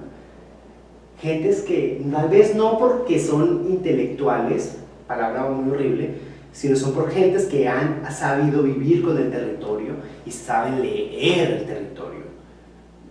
O sea, si les escucharan, tal vez la producción de aguacate sería más justa. Doctor, tengo que hacer una pregunta aquí. ¿Por qué es horrorosa la palabra o el término intelectual? Porque es arrogante, porque es déspota, porque descalifica. ¿Es un aire de superioridad? Es como yo también tengo un problema con la palabra doctor. Cuando a veces dices doctor, yo acepto que me digas doctor, pero a veces cuando me doctorean, parece como si yo tuviese un saber más válido que el saber de la persona que está al lado mío. Y yo lo único que he hecho es leer más años. Y eso no quiere decir que yo sepa más. Eso quiere decir que yo hice eso. ¿Qué significa leer para usted? Como aquellos que piensan el territorio. Aquellos que saben construir sentidos, pueden ser intelécticos o pueden ser anímicos o pueden ser sensibles, de aquello que están pasando y logran producir enunciaciones que nos ayudan a entender lo que está pasando. Eso es saber sensible, y es saber e importa cómo saber. ¿Hace falta esta forma de pensamiento, doctor? Yo creo que los académicos nos hemos olvidado de esta forma de interactuar con el mundo.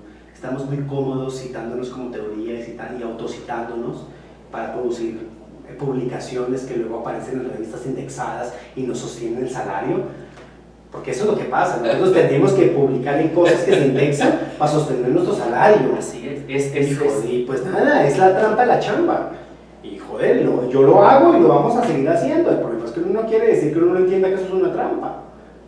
Porque realmente gasto más tiempo en ver qué cito para que me autoricen un documento publicado en una revista indexada que estar allá afuera en el mundo encargándome con las capacidades que tengo o podría crear de los problemas que están alrededor mío. Es una condición del sistema para seguir. Que es la que se llama trabajo, se llama empleo, se llama salario académico. Y a través de su trabajo usted crea conciencia. Yo no sé si conciencia, porque eso creo que es una palabra muy difícil de manejar. Y yo no sé si yo sea consciente, yo creo que estoy más bien intentando ver qué hago. Eso es otra cosa. Pero ahí vuelvo a citar la palabra arte. Porque la palabra arte tiene la capacidad de ser tan ambigua que yo puedo decir que hago arte y eso es academia, y puedo decir que hago arte y eso significa que me vaya a pasear los lagos de Michoacán. Ahí es donde entra la cuestión elitista del arte. Híjole, no quisiese que la élite fuese aquello que los museos validan que hacen los artistas. Quisiera más bien que el arte fuera un instrumento, un artefacto para hacer sentido. Para sentir pensar. Para sentir pensar, como diría Orlando Fazgorta, como diría Arturo Escobar, para sentir pensar. Doctor, tengo que llegar a esta parte de la entrevista que es obligada. La comunicación entre usted y yo prácticamente era de una manera que ahorita los jóvenes ya dicen, pero qué flojera. No, qué fácil es un WhatsApp. Ajá. ¿Por qué este no deseo de tener una red social? Yo uso Twitter, pero uso poco. Abandoné el Facebook hace muchos años. También uso el Grindr porque me gusta ligar. Y fracaso en eso diario. Y está bien. Está bien, realmente no es un territorio para construir un deseo que me interese. Creo que todavía, no sé, no es por antiactual, no es porque vaya en la onda, no. Es porque me di cuenta que la velocidad en la cual se construyen las enunciaciones y las afirmaciones y los calificativos en las redes sociales era algo que yo no podía administrar en mi propio cuerpo. ¿Por qué? Por ejemplo, pensemos en el Me Too. El Me Too, que soy un artefacto muy importante para entender las luchas de género, es muy rápido. Es muy rápido y entonces like, retweet, pasan muy rápido y yo entiendo que hay mujeres a las cuales se le ha silenciado sistemáticamente, que tienen que insistir porque sus voces, sus testimonios se escuchen. Eso es concreto y real, claro que sí. Pero luego pasan otras cosas que no son eso.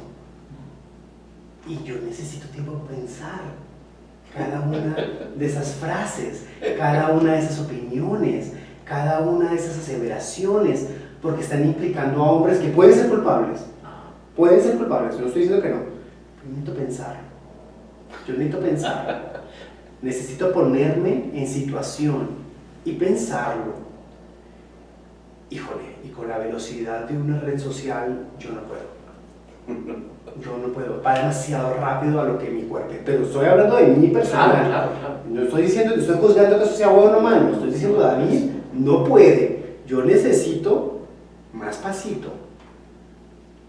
Porque en mis experiencias personales, en relaciones de violencia de género, en aquello que me enfrenta como académico de una universidad pública, que ahorita está reclamando una vida sin violencia de género, yo necesito a veces quedarme callado, pensar y tal vez saber que lo que tenga que decir sea oportuno. No puedo, yo David, no estoy juzgando, no estoy diciendo que está mal o bien, yo David no puedo ir a la velocidad de la red social. ¿La red social ha hecho un daño, doctor? No, ha ayudado mucho en muchos casos, pero también ha lastimado vidas que no merecían ser lastimadas. Como por ejemplo. Aquellos hombres que puede que sean torpes, pero que no necesariamente sean patriarcales ni de violencia de género. Aquellos hombres que simplemente no supieron cómo manejar una situación y que fueron rápidamente estigmatizados. Y yo no estoy diciendo que no tengan que encargarse de su masculinidad, tienen que encargarse, como yo, de nuestra masculinidad. Tienen que encargarse, porque si la cagaron para algo fue. Híjole, pero crucificar a la gente tan rápido es algo que yo no sé. Hay algo que en teoría jurídica se llama debido proceso. Sí. Y el debido proceso es lento. Y tal vez la velocidad de las redes sociales está sobrepasando la velocidad del debido proceso. Es demasiado instantáneo. Sí. Yo, por otro lado, cuando se dice yo creo, yo te creo, también es cierto. Hay muchas voces de mujeres, hay muchos testimonios que han sido sistemáticamente borrados de la imputación. ¿Por qué? Porque los aparatos de gobierno y los aparatos de justicia son patriarcales y no quieren que esas voces y las conveniencias de gobierno de los hombres que están vinculados en esos casos resulten lastimados. ¡Claro que sí! Hay intereses de por medio. ¡Claro que sí! Entonces, claro, o sea, reclamar y decir yo te creo, mujer que testimonia, es políticamente importante. A mí lo que me preocupa es la velocidad de eso. El dictamen está Rápido. muy rápido, sin el Híjole. debido proceso. Exacto, porque si yo te creo, pero venga, pensemos qué fue lo que pasó. Vamos a analizar. Vamos a pensar, y el pensar requiere de tiempo y de pausa, es meditativo. Así es. Es meditativo. Yo no puedo satanizar a alguien, aunque incluso luego nos demos cuenta de que sea culpable. Claro, tiene que haber un debido proceso. Necesitamos pensarle y estigmatizar y castigar a alguien. Y además hay otra cosa que a mí me cuesta mucho como hombre que se pregunta por ser hombre y que la verdad admiro y quiero seguir siendo feminista. A mí me angustia mucho la incapacidad de reconocer que los hombres podemos desaprender a ser hombres y a ser otros hombres, y que por el hecho de ser hombres inmediatamente estamos imposibilitados de la capacidad de pedir perdón y construirnos de otra manera. Entonces estos asuntos absolutistas de descalificar al hombre agresor, que puede que haya sido el agresor, el que tiene que pensarlo, el que tiene que encargarse, porque le toca, cabrón, le toca, la cagó, le toca, cabrón, pero joder, ok, démosle tiempo a que se encargue, démosle tiempo a que elabore su masculinidad, démosle tiempo para que pueda pararse dignamente a pedir disculpas. O sea, démosle chance de que logre darse cuenta de que está reproduciendo aparatos mucho más viejos que él mismo y que él mismo creyó y que lo reprodujo. Híjole, o sea, yo sí, no porque haya que defender la masculinidad que se vaya para la chingada. Hay personas que merecen seguir viviendo. Claro. Personas que merecen seguir viviendo y para eso necesitan desaprender a ser hombres. Así Así es. Y por eso necesitan tiempo. ¿Es una reeducación, doctor? Yo sí creo que los hombres tenemos que reeducarnos. El asunto es que eso no es responsabilidad de las mujeres. No, Es responsabilidad de nosotros. así es. De nosotros tenemos que ponernos las huevas ahí sí, para decir, joder, la estamos cagando. Hay que poner un punto aquí. Y para eso implica escuchar a las mujeres. Así es. Mujeres trans y mujeres cisgénero. Así Tenemos que es. escucharlas. A sí, todos sí. los géneros que hay. Y las otras cosas que existan. Inclusive los seres vivientes del planeta. Híjole, Porque nos los estamos llevando por la chingada. Así es. Al agua por delante. Entonces yo sí creo que tenemos que desaprender. Tenemos que ver a ver qué hacemos. Yo no tengo soluciones. Yo lo único que sé es que pues vamos a darle a ver qué hacemos. Sí, claro. Híjole, yo no puedo, por eso yo no me puedo poner tumoral. Yo no puedo descalificar a alguien. No, Tenga no. coche deportivo o no lo puedo descalificar. Lo único que puedo decirles, híjole, ahora qué vamos a hacer con el hecho de tener un coche deportivo. Es lo único que puedo decir. Sí. ¿Y ¿Qué vas a hacer con ello? ¿Y qué vamos a hacer con eso? Ajá. Doctor, Anna Freud habla sobre una famosa cebolla mística. Los seres humanos somos una cebolla mística, tenemos muchas capas. Podemos ir pelando cada una de ellas y llegar a un núcleo. ¿Cuál es el núcleo del doctor? A mí no me gusta esa metáfora porque quiere decir que hay una esencia. Yo no sé si hay una esencia. Yo no tengo ninguna autoridad ni moral, ni intelectual, ni de ninguna otra para decir que hay una esencia. Yo lo único que puedo decir es que lidio con sobrevivir y con mis contradicciones día con día. Que no está cómodo, joder. No está cómodo. No es fácil. No es fácil. No es fácil y uno la caga incluso a diario. ¿Vivir es difícil en esta actualidad? Vivir es difícil porque no hemos pensado que vivir dignamente sea lo que queremos. Hemos pensado que vivir acumulando es lo que importa. Si pensamos colectivamente que podemos generar otros anhelos de vida, tal vez podemos pensar otras éticas. Yo lo único que sé es que no sé y que hago preguntas inoportunas porque importa hacer preguntas inoportunas, porque soy un obstinado de las preguntas inoportunas, no porque tenga las respuestas, sino porque me gusta incomodarle a la gente su confort.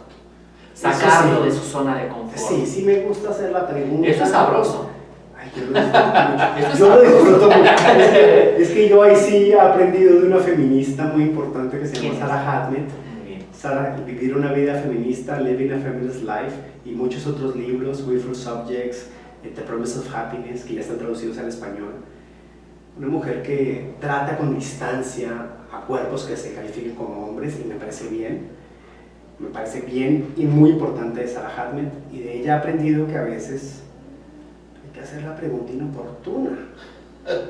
Y tal vez, no sé si eso se hace una cosa de mi psicología y de mi psique que trabajar en terapia, me gusta hacer la pregunta inoportuna. Pues es que es muy sabroso, es lo que le da carnita, vamos a ponerle. Sí, a mí. Yo no sé si mis colegas y mis jefes y Les mis parezca. estudiantes les parezca que eso esté chido. Bueno, es que sacar a alguien de su De su estado zona. de confort crea conflicto. Claro, pero eso también se vuelve un ego. Hay que saberlo dominar. No más como provocación, ¿no? A mí me gusta como provocación, Disfruta. pero yo sí entiendo que alguien me pueda decir que eso es un ego, y lo entiendo. Sí puede ser un ego. A mí me gusta la provocación, pero sí puedo entender que alguien lo lea como un ego. Doctor, ¿el ego es el principal enemigo a vencer en esta sociedad? El ego es un artefacto que se inventó Freud. Punto. No tiene más de 100 años. Se lo inventó, lo creó, lo asumimos y lo reproducimos. Ahí sí está. Ahí está. Lo que sí creo es que nuestros sistemas de trabajo, por ejemplo, el tener que producir cosas que sean autorales bajo mi nombre para sostener mi salario, es un mecanismo que necesita la individuación y un mecanismo de convencerme de que eso sirve y que eso es así y que porque yo soy un chingón y que eso se llame ego, es también consecuencia tanto psíquica como económica. Si yo viviese en un territorio donde yo no tuviese que publicar cosas bajo mi nombre, David Gutiérrez Castañeda, que tengan indexadas y que estén así, y que sean citadas y que sean replicadas por otras mentes y otros cuerpos en el mundo, si yo no tuviese que vivir bajo ese esquema, tal vez yo no necesite estar defendiendo mi ego. Pero Pero vivimos. lo pregunto, pero Conacyt lo quiere, la UNAM lo quiere. Sí, la sociedad. Dos terceras partes de mi salario se negocian de esa manera, publicando cosas que estén a mi nombre. Para poder. Es salario, güey, es salario. Sí, Es es con lo salario. que yo pago la vida de mi mamá, mi vida, Claro. mis bicicletas, es con lo que pago mi vida. Y si está diseñado para que yo publique cosas a mi propio nombre y que eso tenga prestigio y otras gentes lo citen. Está diseñado para eso. Y lo tengo que hacer porque es la manera en que el lugar en el que estoy, que es un lugar privilegiado, Pues así es. se administra el salario. Una norma institucional. Exacto. Doctor, Si yo viviese en otro régimen, en Sería otra bueno. forma de organización, tal vez podría hacerle preguntas rudas a mi ego. El problema es que no lo puedo hacer. no lo puedo hacer. No lo puedo hacer. Ese es el problema. Ese es el problema. Doctor, para finalizar, ¿la violencia y la ignorancia están ligadas en la actualidad, doctor? ¿Y qué hay que hacer para vencerlas? Yo no justificaría que la violencia es un producto de la ignorancia. La violencia es un aparato de relaciones sociales que lo tenemos muy bien entrenado como cuerpo. Cuando nos pegaron con la regla en la mano para que escribiéramos bien, cuando nos pegaron con la correa para que no obedeciéramos a padre y madre, El borrador. cuando nos lanzaban el borrador para que pusiéramos atención, cuando nos enseñaron que teníamos que estar calladitos obedeciendo una autoridad simbólica que es el maestro. O sea, la violencia es un artefacto súper sofisticado que todos nuestros cuerpos lo tienen integrado y todos lo reproducimos, nosotros tres incluidos. Sí. Lo reproducimos naturalizadamente, ahí sí utilizo la palabra naturaleza. Lo tenemos normalizado, es como la única manera en que sabemos vivir. Y eso no es ignorancia, eso es de hecho un saber muy sofisticado. La violencia es un saber muy sofisticado. Tal vez uno no podrá saber de Sartre, de Marx, de Foucault y de historia nacional. Puede que uno no tenga esas referencias, pues eso no quiere decir que sea un experto en violencia. Y claramente las violencias armadas, los mecanismos de tortura, todo eso nos han enseñado que incluso la gente no tenga referencias intelectuales, es muy sofisticada a la hora de aplicar la violencia. La violencia doméstica es un territorio muy sofisticado Y muy delicado y también. muy delicado. Entonces yo no creo que sea, o sea, yo no diría que es porque la gente no es culta, es violenta. No, eso es un sesgo. Hay gente culta violenta. Y también, que armada y mata animales y humanos. Que sean en el toreo y tengan museos para eso.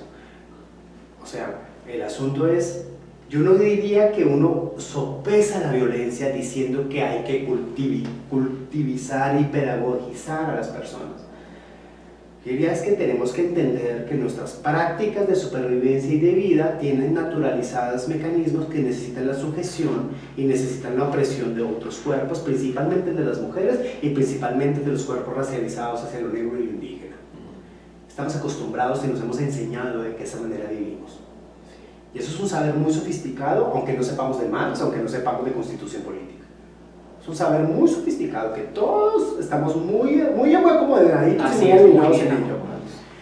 Lo que por otro lado pensaría, no es un asunto de erradicar la ignorancia, no, es un asunto de construir en cada territorio, no solamente reeducar, sino en cada territorio de vida, que es cada vida, en sus propios términos, ingeniarnos los aparatos para pensar eso. En cada aparato, por eso te digo, mi posición no es moral, pues, tú eres violento. No, mi posición es un poco de, híjole, ¿a qué te enfrentas? ¿Cómo has vivido? ¿Cómo sobrevivir en el lugar en que estás? Así es. ¿Cómo es que tienes naturalizada la idea de que tu esposa es la que te tiene que cocinar? Porque es que sientes que tienes que educar a tus hijos a partir de golpes. Porque es que crees que tienes que chingarte el agua al vecino. Porque crees que tienes que emborracharte para poder manifestar lo que sientes. O sea, son cosas que se viven en cada vida, en cada biografía, y que lo que tenemos que pensar es en esa unicidad. Claro, lo que pasa es que aquellos que se declaran, nos hemos declarado en algún momento víctimas, híjole, implica de aquellos que son declarados victimarios encargarse de esa enunciación, encargarse de esa enunciación. Y no es porque sean ignorantes o no, es porque tienen que encargarse. Encargarse con los aparatos que tienen. Yo no sé si conscientes. Encargarse con los aparatos que tienen. Y con lo que tienen, darse cuenta. Y tal vez nos podemos prestar los nuestros, que se llamen ciencias sociales, que se llamen terapia, que se llamen psicología. Tal vez nos podemos prestar los nuestros. Pero sí se dan cuenta que ya no está chido vivir así. Ya no más, ya no podemos más vivir así. Doctor, muchísimas gracias por esta plática. Usted. Ha llegado a un buen punto dentro de nosotros para invitarnos a una reflexión, para acercarnos a un sentipensar. Eso es lo más importante de todo, lograr un sentipensar. Ay, ojalá. Tenemos que hacerlo porque es urgente, es urgente. Rápidamente, doctor, ¿qué libros nos recomienda? Yo, Dona Jarabe. Ya está publicada en español. Muy bien. Silvia Rivera Cusicanqui, me parece muy importante. Beatriz Cáceres, no la mataron, pero Beatriz Cáceres, sus textos periodísticos eran importantes. Yo sí creo que hay que aprender a leer en otros idiomas. Lastimosamente no tenemos gran acervo de publicaciones purépechas, pero creo que hay que aprender en otros idiomas, aunque sea inglés o francés o alemán. Sí, son lenguas coloniales, ok. Pues eso no quiere decir que quienes estén pensando con esos lenguajes no estén pensando cosas que importan. Por eso Donna Haraway escribe en inglés y a veces habrá que leerla en inglés. Claro, hay que entender los retos de una mujer blanca que escribe en inglés. Eso no quiere decir una mujer purépecha que vive en Pátzcuaro. Claramente no es lo mismo, pero tal vez eso nos ayuda. Y otra cosa que creo que es muy importante, hay que leer a aquellos que consideramos que no son autoridad. Hay que leer a las mujeres, hay que leer a los cuerpos indígenas, hay que leer a los niños, hay que leer a los cuerpos negros, hay que leer a los niños, hay que leer a los adolescentes, hay que leer a los jóvenes. Aquí amenaza una última pregunta, doctor, que precisamente se hicieron los ex rectores de la UNAM en un texto muy interesante. ¿La juventud está en peligro o la juventud es un peligro? Eso es teleológico y moral. La juventud es las personas que viven en un momento y que están tratando de entender la manera en que están reaccionando a la vida. Miren a ver qué hacen. Híjole, la pueden cagar, la pueden cagar desde mi aparato ético, Sí. desde esos principios que yo considero que debo defender. Que están anquilosados ahí. Puede ser, pero desde mi aparato ético pues decir, híjole, ¿cómo hacen eso? Por ejemplo, pensemos en el consumo de drogas.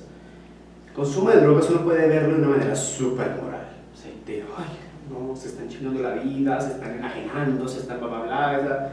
Híjole, ¿qué tal que lo estén elaborando de otra manera? ¿Qué tal que sea otro tipo de construcción de comunidades? ¿Qué tal que sea un tipo de particular de técnicas de experimentación de cuerpo? Híjole, si se van la mano ya sabemos que hay consecuencias. Claro. Hay que avisarles. Sí. Hay que avisarles, si te pasas de lanza, ese artefacto te puede chingar tu cognición, te puede chingar tu cuerpo, te puede chingar tu vida. Híjole, eso lo sabemos porque ya llevamos algunos años en esto. Tal vez tú no te has dado cuenta, te lo puedo avisar, pero eso no quiere decir que yo lo esté haciendo consciente o educando. Tal vez en la franqueza de la juventud, de enfrentarse a lo que es vivir, nos está haciendo preguntas que nosotros tememos asumir. Lo pienso en mi escuela, lo pienso en la ENES. Hoy hay un paro. Los disidentes y las morras con dos asambleas diferentes han decidido parar. Por razones diferentes y algunas interconectadas. Y yo siento a veces de mis colegas una descalificación por juventud. Aquellas preguntas y retos que estas dos asambleas nos están haciendo. Que les parece que son jóvenes, están aprendiendo. Y a mí ese tono no me gusta. ¿Por qué, doctor? Porque tal vez me están haciendo una pregunta de la cual yo no soy capaz de encargarme.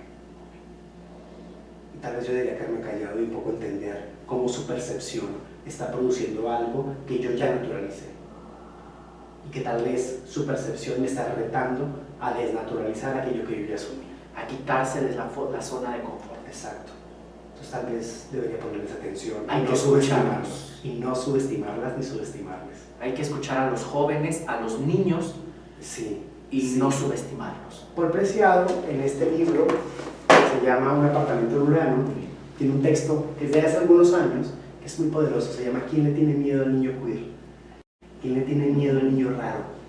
Porque el niño raro, la niña rara, o niña rara, son niñas que no necesariamente están cumpliendo el mandato de ser hombres o mujeres, o de ser obedientes o desobedientes. Que el universo americano ha vuelto como de, es deficiencia de atención, metan este químico.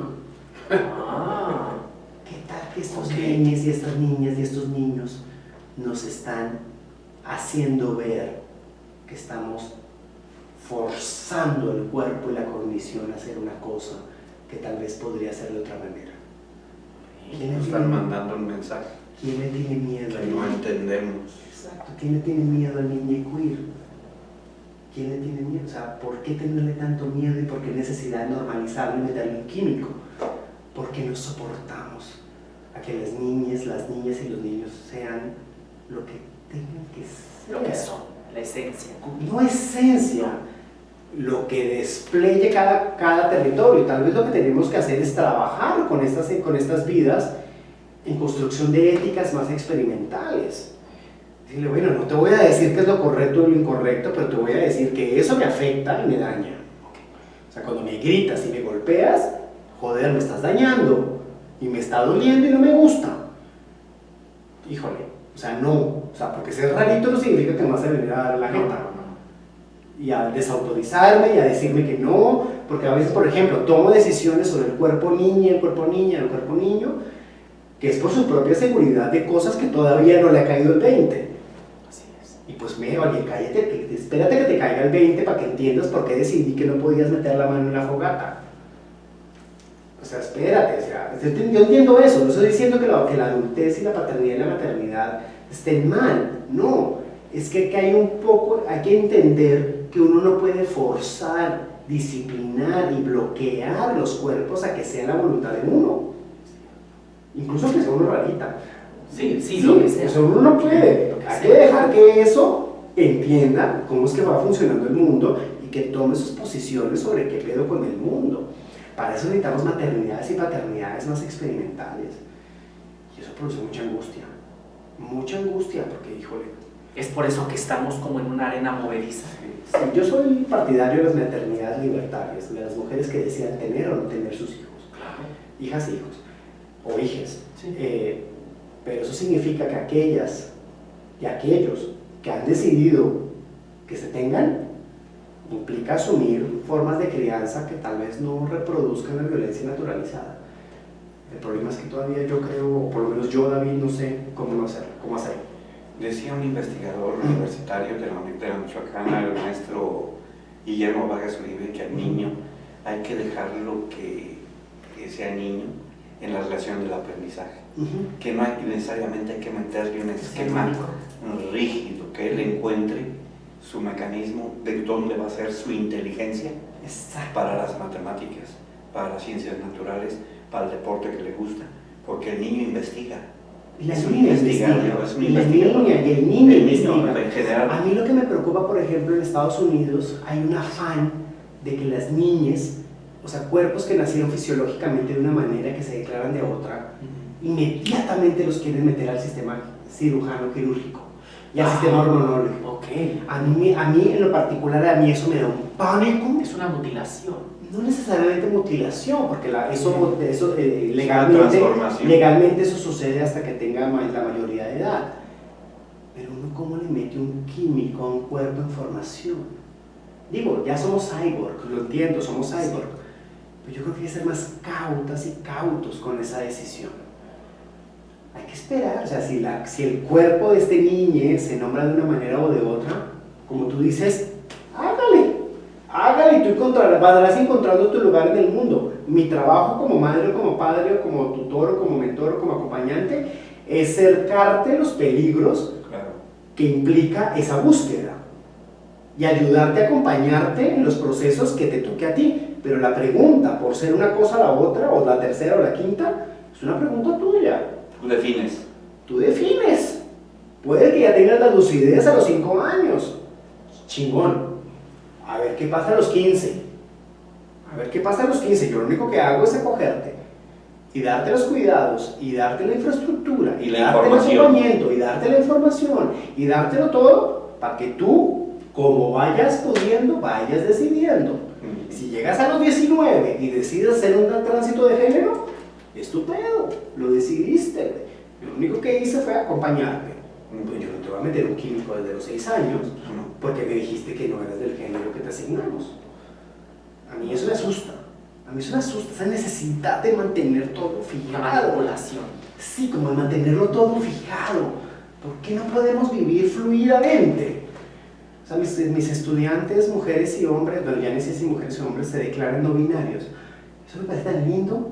Yo quisiera aprender a ser no binario, pero ya aprendí a ser hombre y eso me angustia y entonces mi problema es qué pedo con la masculinidad. Pero yo veo a los chicos diciendo, no soy binario y es como, ay, gracias. Por fin. Digo, por lo menos tú no vas a tener mi problema, pero vas a tener los tuyos. Esos pedos son tuyos, pero no son los míos. Híjole, qué bueno. Es eso, a mí me preocupa esa necesidad de estar fijando Poniéndole bloques. y diciendo, ya te dijiste niña, entonces te voy a meter Niña. estrógenos y... ¿Qué tal si cambia de opinión? Es cierto. Pues ya transformó No es todo. opinión, ¿no? La palabra no es Su correcta. forma, su ser. ¿Qué tal que cambia de proyecto de vida? No es opinión. La palabra de opinión es equivocada en esta enunciación. ¿Qué tal si cambia de proyecto de vida? ¿Acaso no queremos cambiar de proyecto de vida como cambiamos de trabajo, o cambiamos de nacionalidad, o cambiamos de país? Yo soy colombiano migrante, o sea, yo quise cambiar de país. Sí, ¿qué tal que me quiera ser mujer pasado mañana y luego volver a desear ser hombre? ¿Cuál es el pedo? O sea, ¿por qué hay un aparato jurídico, estatal, religioso, educativo, familiar que le dice no, quédate como te hemos declarado? Híjole, es duro. La limitación. Es duro, es duro, es duro. Muy bien, doctor. ¿Tiene alguna pregunta? No, todo ¿No? está perfectamente bien. Bien, Yo no sé si explicado bien. aquí, Yo no sé si bien. pero explicable para mí. Les compartí lo que estoy pensando. Eso, No sé en eso 2 nos hace- años o 3 o 15 que vaya a decir, pero intenté ser lo más franco Es posible. más, no sabemos si mañana vayamos a estar pensando lo mismo, doctor. Porque realmente Pues sí. somos, como bien lo ha dicho, somos seres vivos y generalmente pues, mañana no sabemos si vamos a estar en la misma... La plasticidad cerebral. sí. Exacto. Ahora, cuando tú me presentabas, utilizabas el término artes vivas. Creo que es importante hacer una acotación. Artes vivas yo no me refiero a los artistas que hacen cosas de arte, aunque sí, en parte. A mí me gusta pensar que las artes vivas son las prácticas de la sensibilidad y la creación para incidir en vidas posibles. Que no es necesariamente hacer obras de arte que se exponen en museos y teatros. Es inventarse cosas que hacen que la vida, como uno la quiere o como la necesita, sea posible. Eso es lo que yo entiendo como artes vivas. Y por eso me he peleado mucho con mis hermanas y mis amigas y mis mentores también del mundo de las artes vivas. El mundo, porque pues, no todas, no todos, algunos de ellas y ellos necesitan hacer obras de arte. Me aburro de ver obras de arte. Sí, o sea, en cambio cuando me dicen, venga, te voy a enseñar cómo estoy viviendo, a mí me excita. Y ya. Entonces, eso Muy entiendo por bien. artes vivas. Muy bien, es muy sano saber. Doctor, hay que decirlo, sus publicaciones, ¿cuáles son y dónde las podemos encontrar? Lo que he podido cargar está en academia.edu, mi libro sobre mapa teatro, espero poder sacar pronto mi libro sobre Piel de la Memoria, un hermoso proyecto en Colombia del año 99, algunos artículos académicos, un ensayo que no considero menor, sino es un ensayo que considero importante en la discusión, se llama Hacia una narrativa redentora. Eso se publicó en un libro de la Universidad de los Andes de Colombia, editado por Alejandro Castillejo. También está en redes sociales, los blogs. Con mi hermana Chetal Garduño estamos haciendo blogs y cosas. Allá hay algunas escrituras experimentales. Próximamente viene un documental sobre los lagos de Michoacán y sobre las escrituras en los lagos de Michoacán. y luego volveré otra vez, porque lo necesito, a pensar el estatuto de la víctima. Muy bien. Porque lo abandoné en mi proyecto doctoral, digo, estuve en el proyecto doctoral, pero por 4 años no he vuelto a pensar en ello, y ahorita lo que nos está pasando exige que lo pensemos. Es realmente necesario, doctor. Y era realmente necesaria esta plática para poder hacernos conscientes de un sentir pensar. Tal vez entrenarnos. Entrenarnos. Eso de ser conscientes, Ya no. no sé. Uno sabe con su cuerpo, y su cuerpo sabe muchas cosas que uno a veces no sabe que sabe, como respirar, por ejemplo. Respirar es algo que uno no piensa hacer, Ajá. el cuerpecito lo hace, Lo hace. y uno no es consciente de ello. Tal vez lo que necesitamos es entrenarnos, Entrenarnos. entrenarnos en saber, Entrenarnos en saber un sentir pensar, pensar. un sentir pensar, Muy bien. y saber intuir. Muy bien, doctor.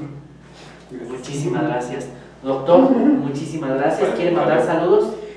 Bueno, sí, rápidamente un saludo muy cordial a todos los pueblos originarios del mundo, y a los pueblos originarios de América Latina, sobre todo a los originarios indígenas de Bolivia, que están siendo ahorita muy golpeados por fuerzas oscuras.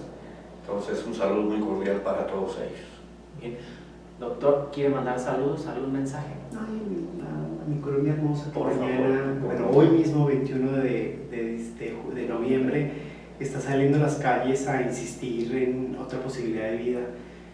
Yo solo espero que aquellos que han marchado el día de hoy no estén siendo agredidos, ni estén siendo violentados, ni estén siendo maltratados sistemáticamente por esas fuerzas oscuras, sino que espero que aquellos que hayan logrado salir a las calles a insistir en un mundo sin impuestos del neoliberalismo, sin violencia económica, sin derecha extrema, sin evangelismo obligatorio.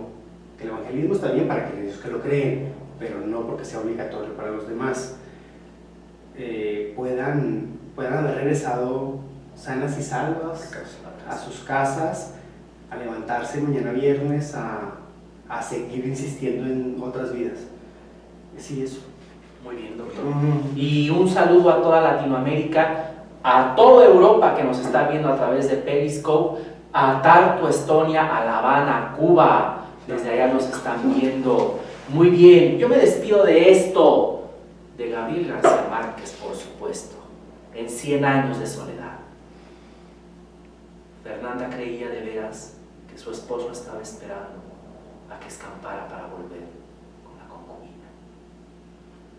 En los primeros meses de la lluvia, temió que él intentara deslizarse hasta su dormitorio y que ella iba a pasar por la vergüenza de revelarle que estaba incapacitada para la reconciliación desde el nacimiento de Amaranta Úrsula. Esa era la causa de su ansiosa correspondencia con los médicos invisibles, interrumpida por los frecuentes desastres del correo. Durante los primeros meses, cuando se supo que los trenes se descarrilaban en la tormenta, una carta de los médicos invisibles le indicó que se estaban perdiendo las suyas.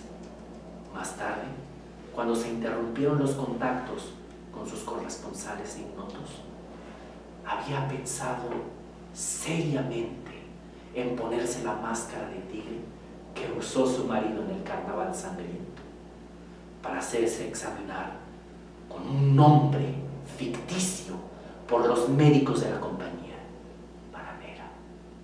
Pero una de las tantas personas que pasaban a menudo por la casa llevando las noticias ingratas del diluvio, le había dicho que la compañía estaba desmantelando sus dispensarios para llevárselos a tierras de escampado.